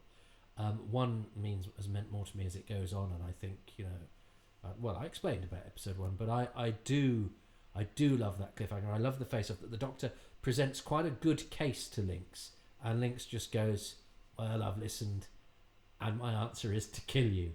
I love the bluntness of Links, the practicality of Links. You know, nasty, brutish, and short. Not just in appearance. It's Hobbes, isn't it? Nasty, brutish, and short. But also nasty, brutish, and short in the way that he conducts himself, in his worldview, in his conversation.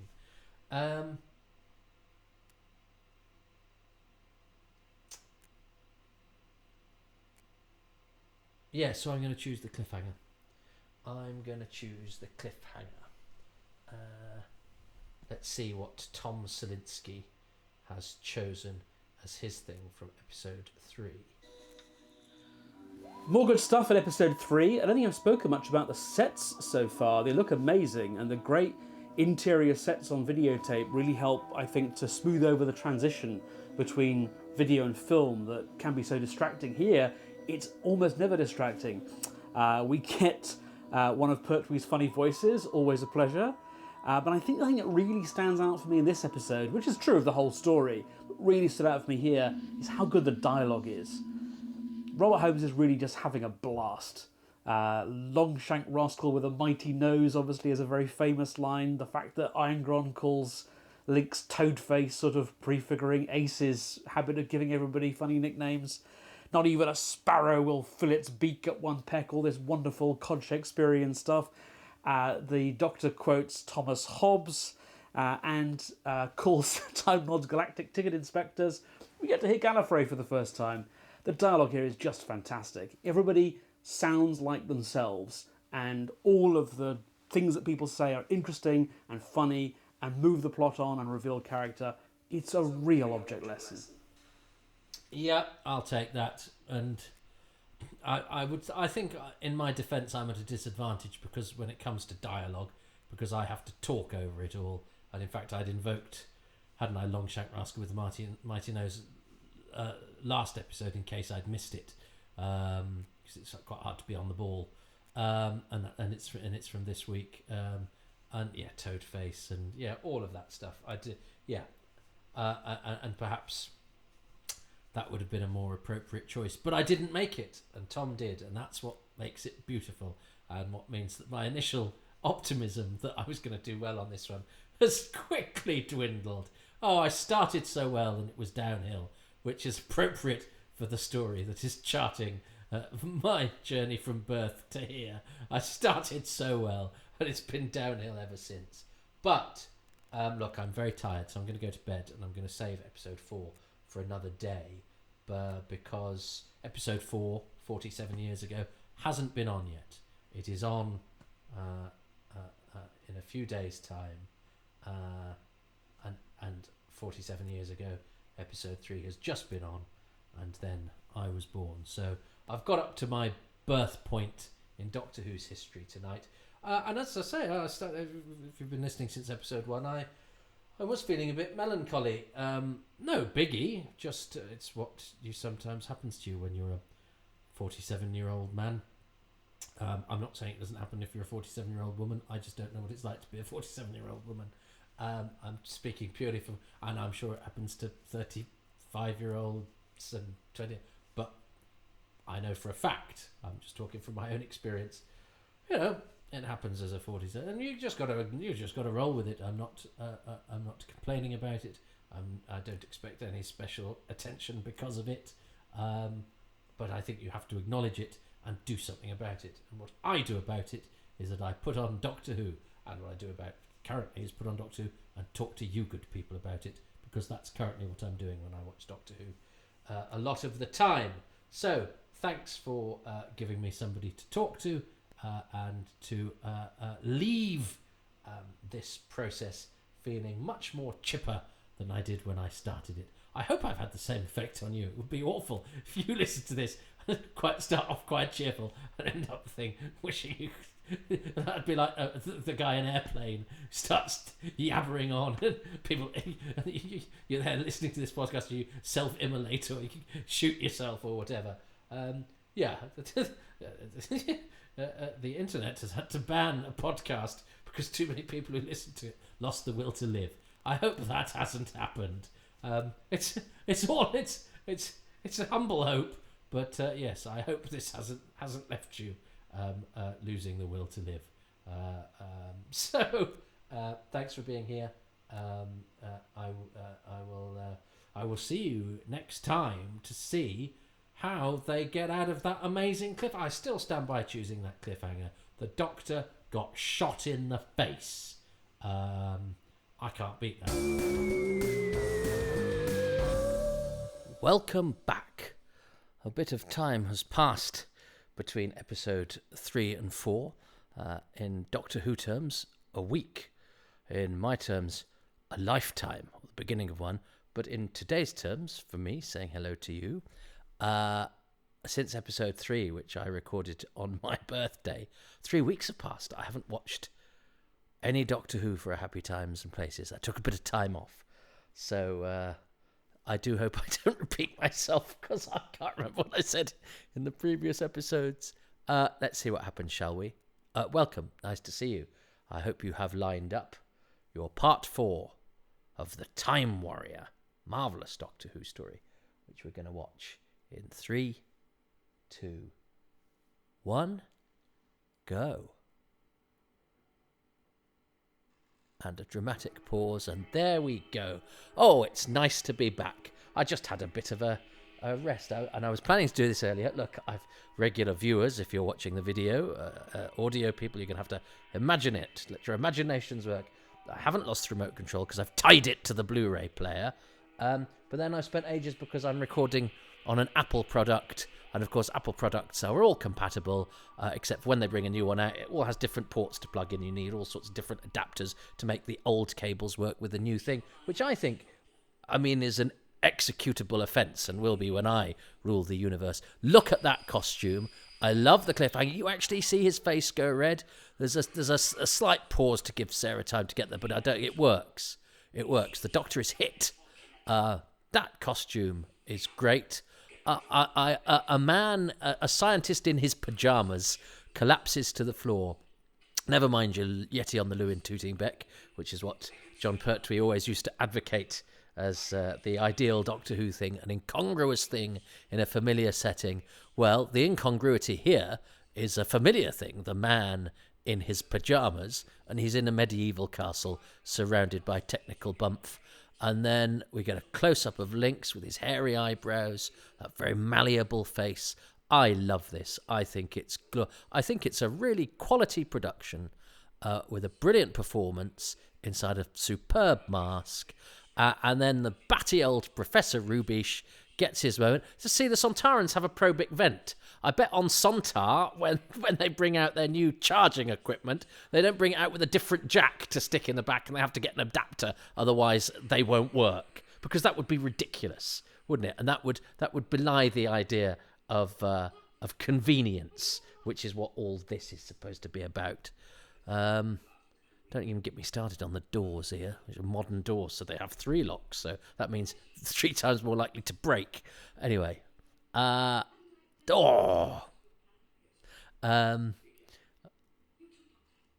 already got a nice little bond, these two. I think also when I do these, I'm in serious danger, because it's my tendency to sort of mine for arcana. I tend to always overlook the obvious. So I've yet to nominate Robert Holmes as my favourite thing, or the person playing the Doctor, or the companion. And you'd think Sarah Jane would get a look in here because it's her first story, and it's a confident debut.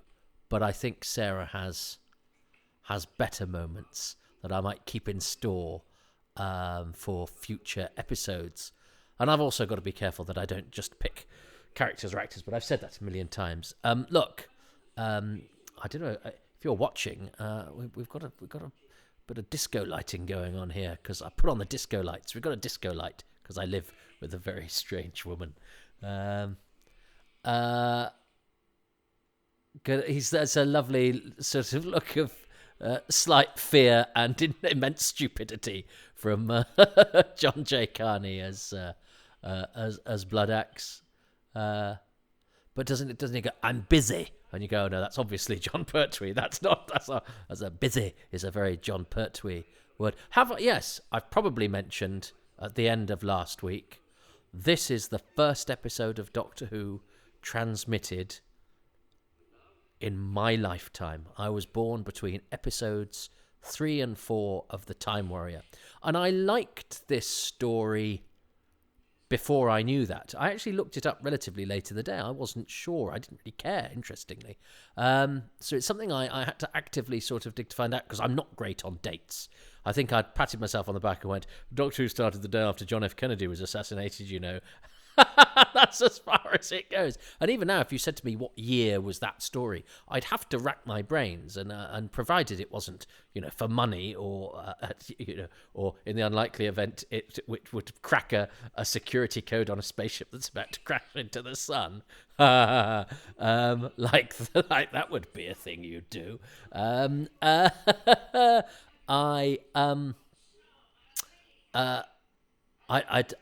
probably get there, but it would take me a while. Now, there was always a thing about... Remember there was a thing in Matrix Databank in Doctor Who magazine about anachronistic potatoes, and then when Doctor Who was, given proper scholastic observation, it was revealed that actually the anachronistic potatoes are very hard to discern.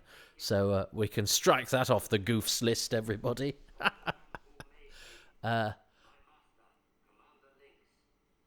Yeah, so the Doctor actually fits in the costume better than the robot itself did, because obviously it had to have its head chopped off.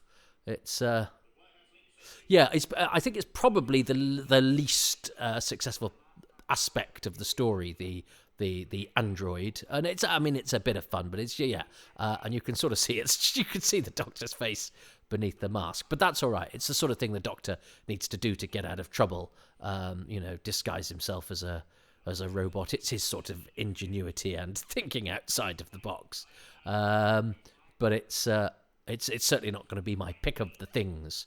I've been thinking about this as well, because I've picked cliffhangers twice, and I've picked Iron Gron and Blood Axe, and I've got to pick two things for this. Tom Salinsky's response is all fired up, and bless him, I've noticed he's also recorded a shorter introduction, because on the later episodes I don't have the full introduction to the person. I usually cut it down, and he's provided me with that. So aren't people good? I'm really love the way that people have kindly responded to this piece of frippery that I'm doing, that I hope is entertaining. Good old sword fight. Of course, a sword fight now is a much easier thing to do with, editing but I suppose all of these actors were well versed in stage fighting. But I'm not sure there've been many really, really good sword fights in Doctor Who, because they all have to be done in one take with a multi-camera setup. Now, one of these kitchen wenches is Bella Emberg, better known as Blunder Woman in Russ Abbott. So when I was growing up, she was very much a TV mainstay. So the idea that she would have an uncredited cameo appearance in Doctor Who was very exciting, because one always wanted to get validation for a program that was that had a bad reputation, was want to have the mickey taken out of it by her mates by saying, but it's associated with this thing that we know.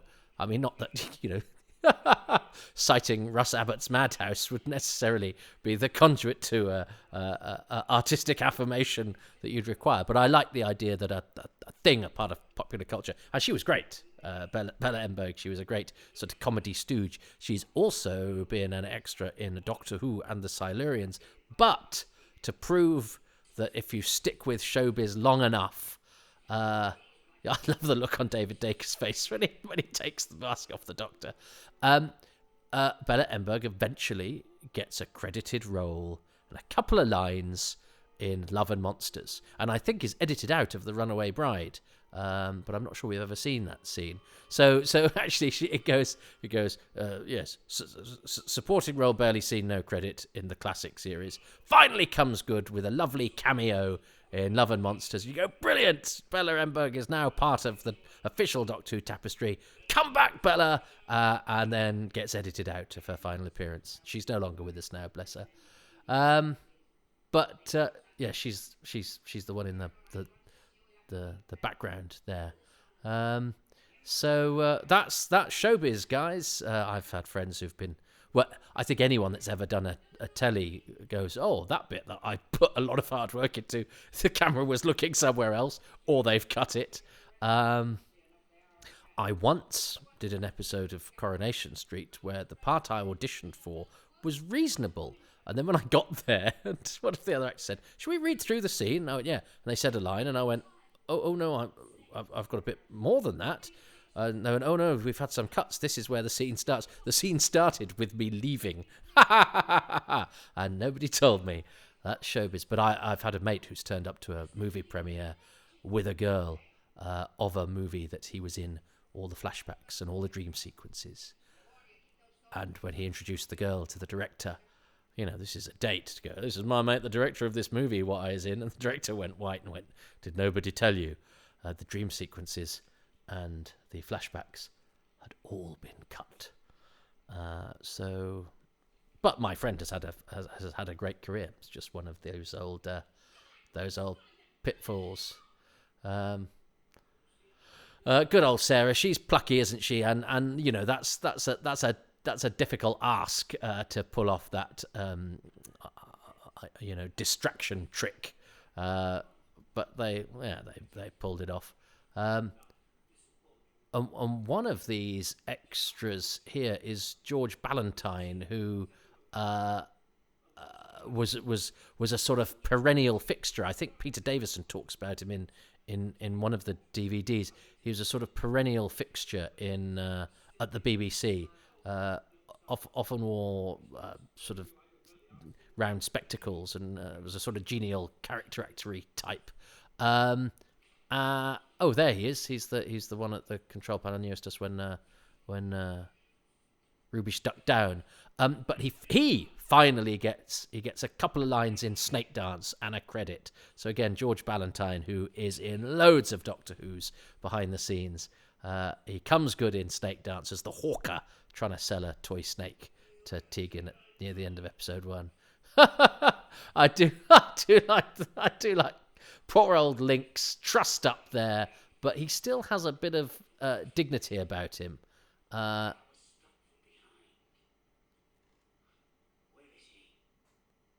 Yeah, and I look at that mask.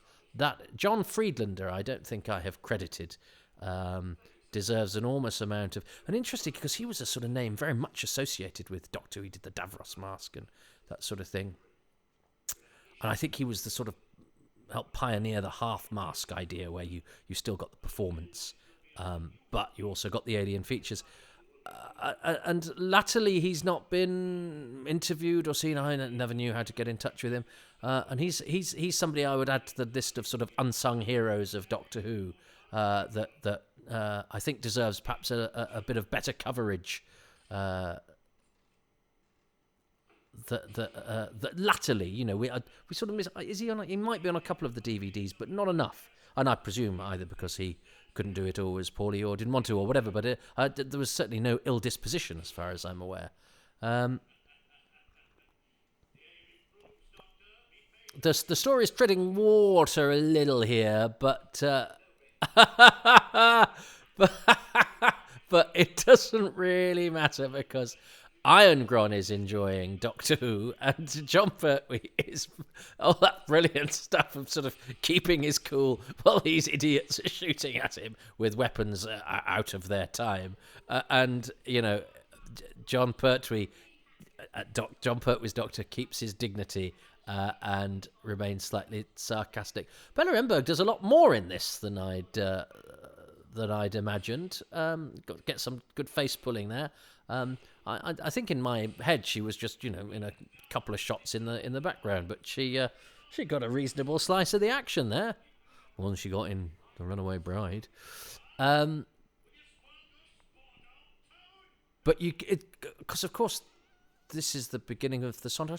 I can't remember if I finished the story about that book I got of Giles Brandreth's. I know I went down the path of wanting Alan Bromley to be my name, but the main reason I mention that is because the picture of Elizabeth Sladen in this costume in that Doctor Who magazine was a brilliant sort of half-page picture of her, and she absolutely stole my heart, and I fell in love with her. And in that book, and it said, "Who would you like to marry?" And I put Elizabeth Sladen. I think I may have said this in an early episode, and my sister said to my brother, I think, "Who's Elizabeth Sladen?" He said Sarah Jane Smith, and I did not hear the end of it. And the shame, what's the shame in being in love with Sarah Jane Smith? Absolutely none. And you know what? I'm still a bit in love with Sarah Jane Smith. Oh, there's Steve Brunswick again. He's not been fired for his acting, but of course, because he doesn't have a line in this, because he was a sort of promoted extra, he gets no credit this week. And is that Andy Abraham? Must be Andy Abrahams again. It's not very clear on the film. Who actually, I don't think I mentioned that Andy, as well as being a bit like Arthur Cox and a bit of a genial sort of fellow, was a whiz at crosswords and a bit of a one with the ladies, I have to say. Which, seeing as he's got about, well, he's got 40 years on me because he was guarding Ironsworn's castle as I was brought into this world. Good work, Andy. And again, another, an extra that went on to have a good acting career. Andy has yet to crop up in Doctor Who again, but I hope he does. June Brown. When I lent her the Time Warrior, I also did a tape of some of her other stuff. She's in the banned episode of Doomwatch, which is called Sex and Violence, which is all about TV censorship, and it's largely people sitting around a table, but it comes to some very intelligent conclusions. And she's a sort of Mary Whitehouse type figure, and it's it doesn't shirk on showing the reactionary side of that sort of Puritanism, which is very interesting. Doomwatch is a series I must do again. And if you've not seen Doomwatch, it's very, very interesting. It's very good for spotting Doctor Who actors. And occasionally people say bastard, which is very exciting. Oh no, I think I misidentified George Ballantyne. George Ballantyne's the one in the Cardigan. Yeah, Rubish has a good old time of this and ascends up the credits this week. Yeah. And the Sontaran spaceship, I like the fact the Sontaran spaceship has always stayed the same. Yes, and that's what I was going to say. I like the fact the Doctor has this sort of fan thing that repels Sontaran shooting. I buy that. That's great. It's the sort of... that's Ray Dunbobbin, who was Ralph in Brookside. So he's an extra that went on to have a great career. I didn't realise he got such close up. And I think he wrote plays as well, Dunbobbin. He's sadly no longer with us.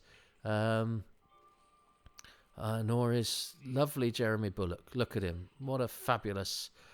He could have done Robin Hood. He's in Robin of Sherwood as Edward of Wickham. So he looks, Lincoln Green is his thing. And Hal the Archer was always a bit of a sort of dashing hero figure in the book, certainly. And of course, it's him that kills the bad guy. There was I think it was in the Doctor Who magazine Third Doctor special where they say it's almost a shame that Links doesn't go back to war, because actually the story would end the same. The spaceship takes off, the castle blows up. That's kind of it. No, Links is not really defeated, apart from the fact that Hal runs in at the last minute and has the correct adapter for the slot.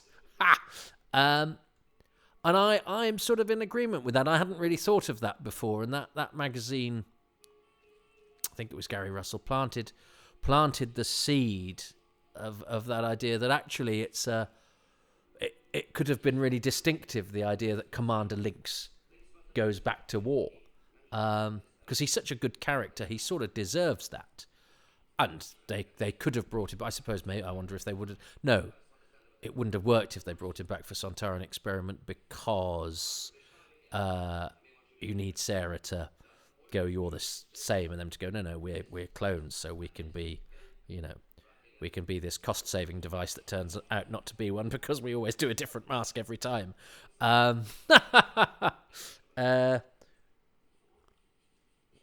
I think I'd have been comfortable with the idea of Links going back to battle, because you actually rather like him.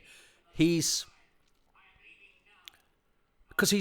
no guile to him. He's perfectly honest and straightforward. He doesn't betray Iron Gron. He's slightly contemptuous of him. but he sort of keeps his part of the bargain, I like the fact that he's amused by Irongron, but he also doesn't take any rubbish from him. 100 miles from this, can I be concerned with the fate of primitives? That's the quote in the Doctor Who magazine, Third Doctor Special, because it had a quote from each story above the review. And that's a great image of that brilliant costume, sort of at the head of the table of these, medieval hams. And I mean that in an entirely complimentary way. They're playing the parts exactly as they should, with exactly the level of gusto required. I think that extra who falls asleep does so slightly too suddenly. And then can't quite settle. But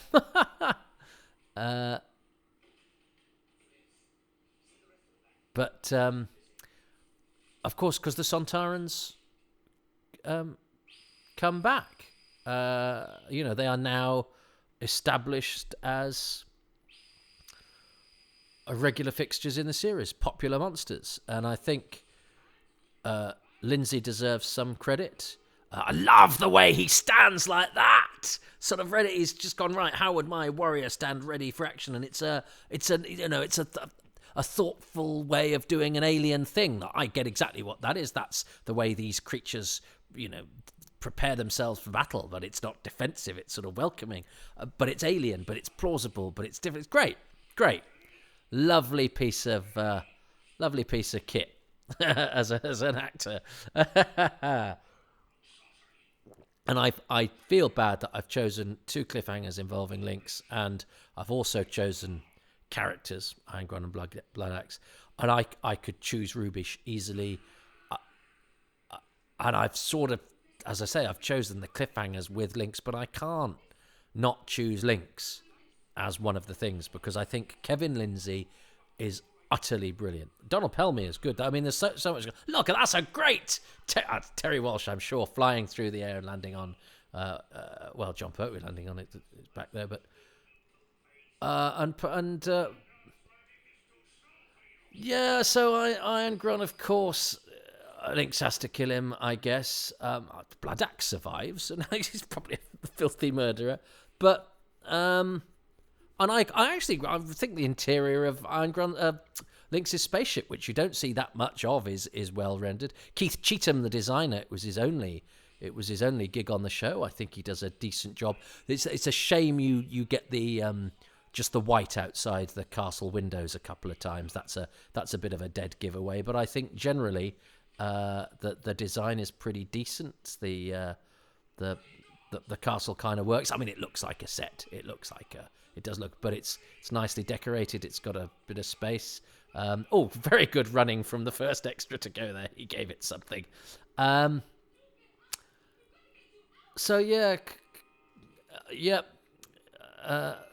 Obviously, not made by Apple there.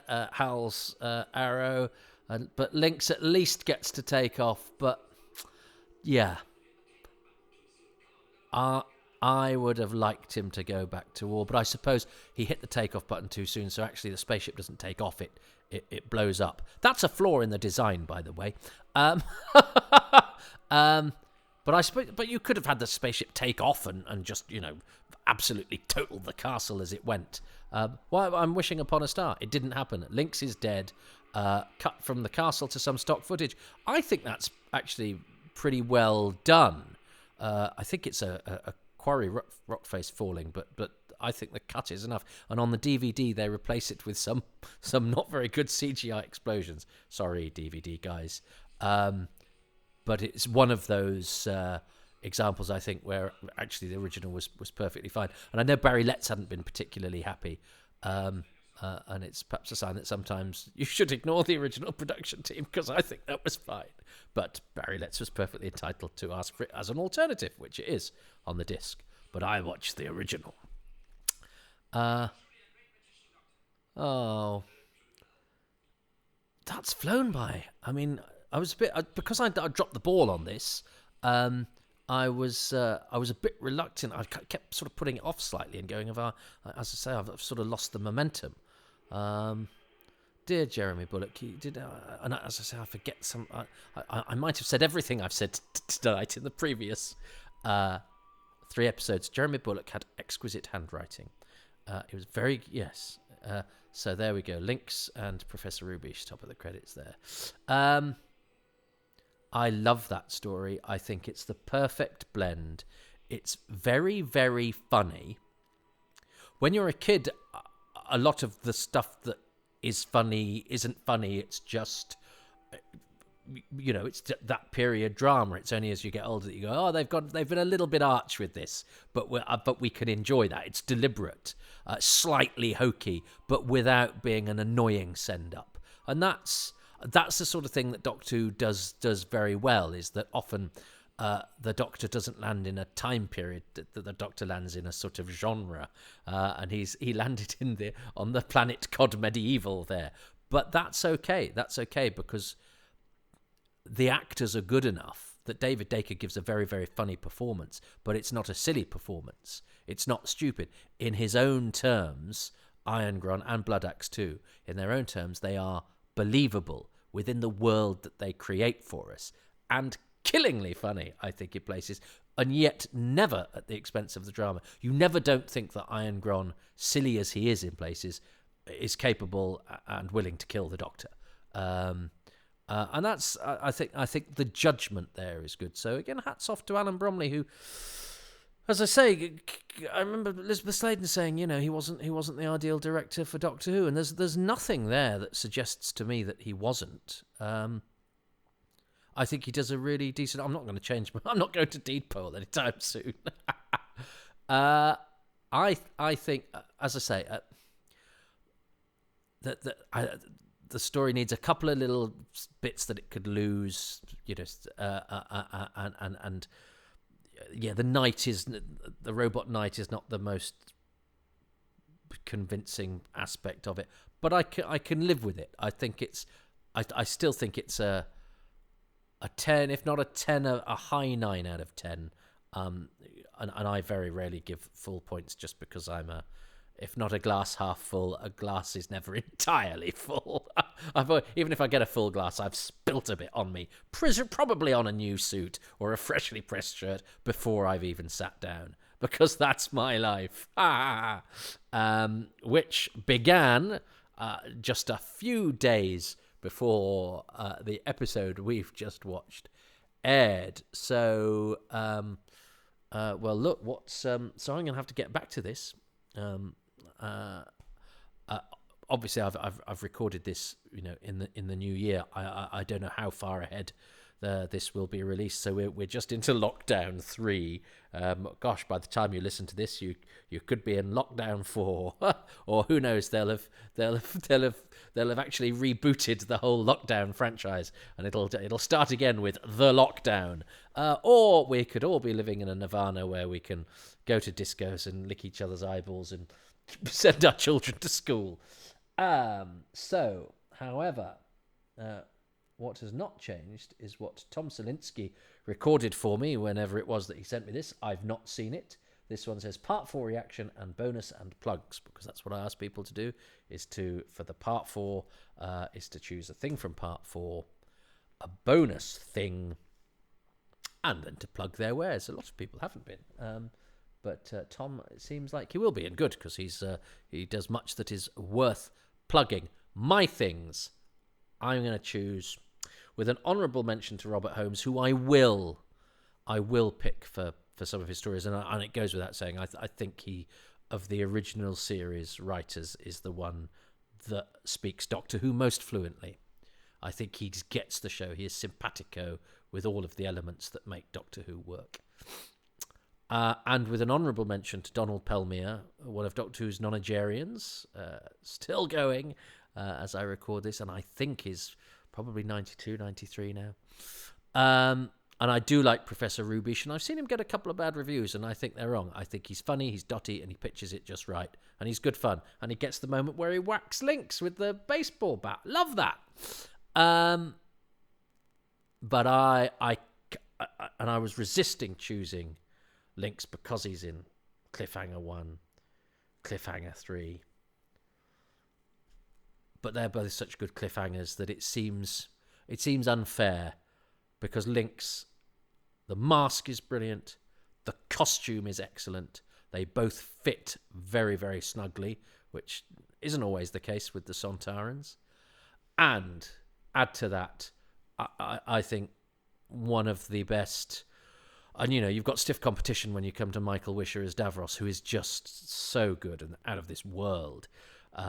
Spoilers ahead for when nobody's chosen Genesis yet, This week, I've been sent videos that I haven't watched, but they're ready to go, for The Dominators and Underworld. And nobody has chosen Genesis of the Daleks. But I think Kevin Lindsay is probably the closest rival in the whole of the classic series to Michael Wisher as the best, man in a monster suit performance, which is a different skill to pull off than giving a performance from not behind a mask. When I say monster suit, I mean covered in latex as well. I think those two are in a different league. They do so much with it, and that's a real skill. That's a real acting skill. So it has to be Link's. He's a brilliant creation, and there's nothing about him that is wrong. From his hairy eyebrows to his sticky out tongue to his mask within the helmet, to the costume to his flag to his translation device to the performance. Perfect. Brilliant villain. Brilliantly rendered. So my thing for part 4, but it stretches across the story, is Link's, because it's his last hurrah. Commander Link's going back to war. And did we mention, by the way, that in the book the prologue is written by Robert Holmes, who then gave up, and then Terence Dix writes the rest of it.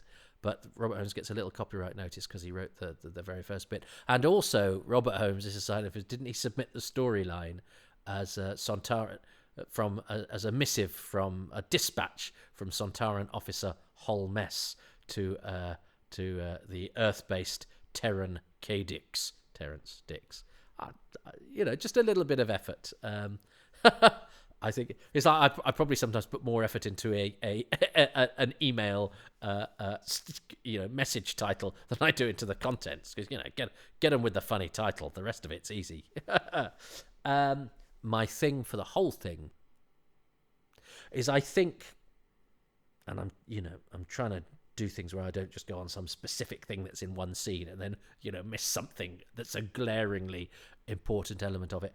I think it has to be the fact that it's an historical with a science fiction element. There was a period where these were referred to as the pseudo-historicals. No, since the word since Pseudo's corner in Private Eye, I know pseudo is an entirely different word, but I just imagine somebody sitting around being very pretentious about 1066. But they were called pseudo-historicals, where they weren't the pure historicals of largely the Hartnell era. They are the ones which are set in the past but have a science fiction element. And I think the BBC does period drama so well, and Doctor Who does science fiction so wittily, when all the excitement of a sci-fi story is married with the BBC's tendency to do period drama very well, and the actors rising to that occasion and making full virtue of these classically trained actors in these sort of genres that they have great aptitude with. I think the fact that it's a pseudo-historical is a great key to its success. Watch him now choose Robert Holmes and Professor Rubish, who were my 12th and 13th man, respectively. Let's see what Tom says. And he's reacting as he watches it like I am. And I think he's one of the first people to do that, because I think most people have just gone, well, maybe not. I don't know. Stop waffling. Well, that was a lovely way to spend a couple of hours on a Friday afternoon. It's actually New Year's Day here, so I'm shortly going to sit down and watch Jodie Whittaker as the Doctor. But what a pleasure to catch up with this story again. It is just absolutely fantastic. And I'm struggling slightly to pick out something specifically from episode 4, so I'm going to cheat a little bit and say Irongron. I'm slightly disappointed he doesn't get to take down Lynx at the end. There's such a lovely push and pull in his character. He runs away and then turns around and blames his troops for his own cowardice. He brags about how he could have taken Lynx down to Bloodaxe just after having been physically bested by him. But then he does turn around at the end and say, no, I'm going to have my revenge. And yet he doesn't. And I'm slightly disappointed by that. We don't even know for sure he got out of the castle alive. We can only assume that he did. But David Dacre's performance and Robert Holmes' dialogue together just make an absolutely indelible character. And by picking Irongron as my favourite aspect of episode 4, that frees me up to pick Elizabeth Sladen as Sarah J. Smith for my bonus favourite. There's a reason why she's such a favourite companion. There's a reason why she's the one companion from the classic series who got brought back, unless you count K9. She just is magnificent. This is a wonderful debut. I believe Elizabeth Sladen did say that she was disappointed that Sarah was never as strong as she was here. And yes, some of the stuff about women's lib seems a little bit dated now, but she makes such an impact. It's so impressive.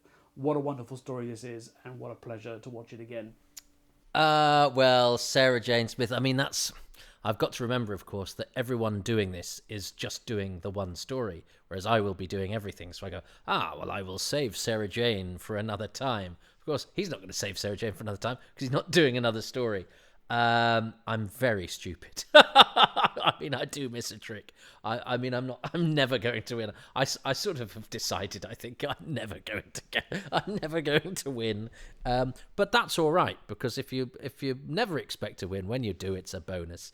Both very legitimate choices, although Tom seems to think that, missed Irongron not making out of the castle. He dies. He gets shot by Lynx, shot dead. But Bloodaxe presumably lives to fight another day, as do Edward of Wessex and Lady Eleanor. June Brown and Alan Rowe playing the sort of almost the most peripheral characters, really. That's usually the sign of a good production then, if Alan Rowe's bottom of the credits. He's I watched Horror of Fang Rock for pleasure over Christmas, and if when I come to do that as part of this, I don't choose him playing Skinsale, I must be distracted anyway. I actually watched some Doctor Who for pleasure, and actually, anyway, doesn't matter. So look, Tom is a really, really interesting guy. I really like the way that he embraced that. I think he chose some great choices. He chose a great story, and he got in just in time because, as I say, another friend wanted to choose the Time Warrior about a week later, and instead has chosen Death to the Daleks. So that's one to look forward to as well, because I've got the video for that. I mix up the release order in order to give a variety of Doctors. So who knows when you'll hear this, but I've given the game away. This was recorded in January 2021. The world is ever changing, and yet also slightly stuck in a groove as well. So who knows what it will be like when these commentaries for this story reach your ears. But I hope, whatever the world is like, where you are, it is a happy time and a happy place. And my thanks to Tom Salinsky, and I'm going to let him plug his wares as the way out of this particular instalment. And I'll be back with another story, don't know which one, but it won't be a Pertwee, next time. So join me for that, and over to Tom with sincere thanks to him. Now, if you're interested in me and the stuff that I do, I run corporate workshops, generally about communications. I write plays and things, including some for Big Finish.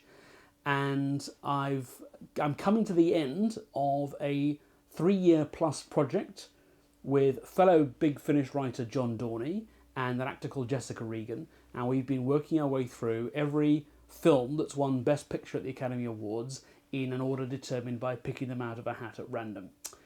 So that's called Best Pick. You can hear all the episodes by going to bestpickpod.com or by using your podcast listening tool of choice. And you can hear us talking about lots and lots of films, as well as a few special episodes about people like Orson Welles, Alfred Hitchcock, Stanley Kubrick, and so on. It's been a really fun journey. Probably would have finished by the time you've heard this, but we're going to try and keep it going in some form. Thank you very much, Toby, for asking me to take part in this. It's been a tremendous amount of fun, and I hope this is what you wanted. Cheerio, bye for now. Thank you so much for listening to Happy Times and Places, which is presented by me, Toby Hadoke. My special guest this time around is Tom Salinsky, who can be found on Twitter at Tom Salinsky. My thanks to him and to patrons, who include Lisa Gledhill, Robin Groan, Paul J. Guest, Susan Harrison, Steve Hatcher, Duncan Harvey, Stephen Hill, Simon Hodges, Sam Hollingsworth, Matthew Hooliston, Darren Howard, Gregory Hudson, David Hughes, Paul Ingerson, Robert Jewell, Christopher Joyce, Judith Jackson, William Keith, Matthew Kilburn, Andy Kitching, Hendrik Korzeniowski, Andrew Lester, Andrew Llewellyn, Jacob Lumley, Nate Lynch, Darryl McLean, Pip Madeley, Nick Mellish, James Miller, Justin E. Monaghan, Jeremiah O'Connor, Mark Trevor Owen, Russell Parker, Phil Pascoe, Richard Patey, Ruben Herfindahl, Peter Harness, Rob Leonard, Stephen Moffat, and Richard Straw. The music for these podcasts is by Dave Gates and the artwork by Dylan Patterson. If you too would like to be a patron, you can go to patreon.com/Toby Hadoke. There are several tiers. It's pretty egalitarian, and most tiers get most things, although you have to go to a £5 a month to get a badge. But £3 per month is the lowest, and you can even get 10% off that if you sign up for a year in one go, and you get early releases, bonus material, special access, and all sorts of other stuff. Interaction too. You can ask for things. Tell me what you want, and I will give it. I'm a willing, needy person who will perform tricks for pennies. If you don't want to commit to a monthly thing, that's totally fair enough. You can go to kofi.com/Toby Hadoke and throw me enough for a hot caffeinated beverage whenever you feel the need, or I sound like I need waking up or heating up. But you know what costs nothing, because I'm just grateful to you for listening, to be perfectly honest. I'm glad there are people out there who like this stuff. I hope you do. And if you do, please go to your podcast provider, especially iTunes and Apple and those places, and give these 5 stars and a couple of lines of positive review. That really does help spread the word about these, and it means that my labours are not in vain, and that costs you absolutely nothing. So if you could just spare a couple of seconds to do that, I would be very, very grateful indeed.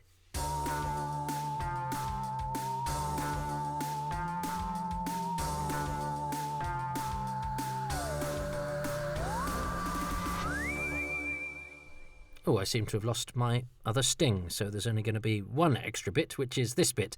Do avail yourself of my live comedy shows, twitch.tv/Excess Malarkey, on the first Sunday of every month. That's absolutely free. It's my 24-year-old comedy club, which is live in Manchester every Tuesday.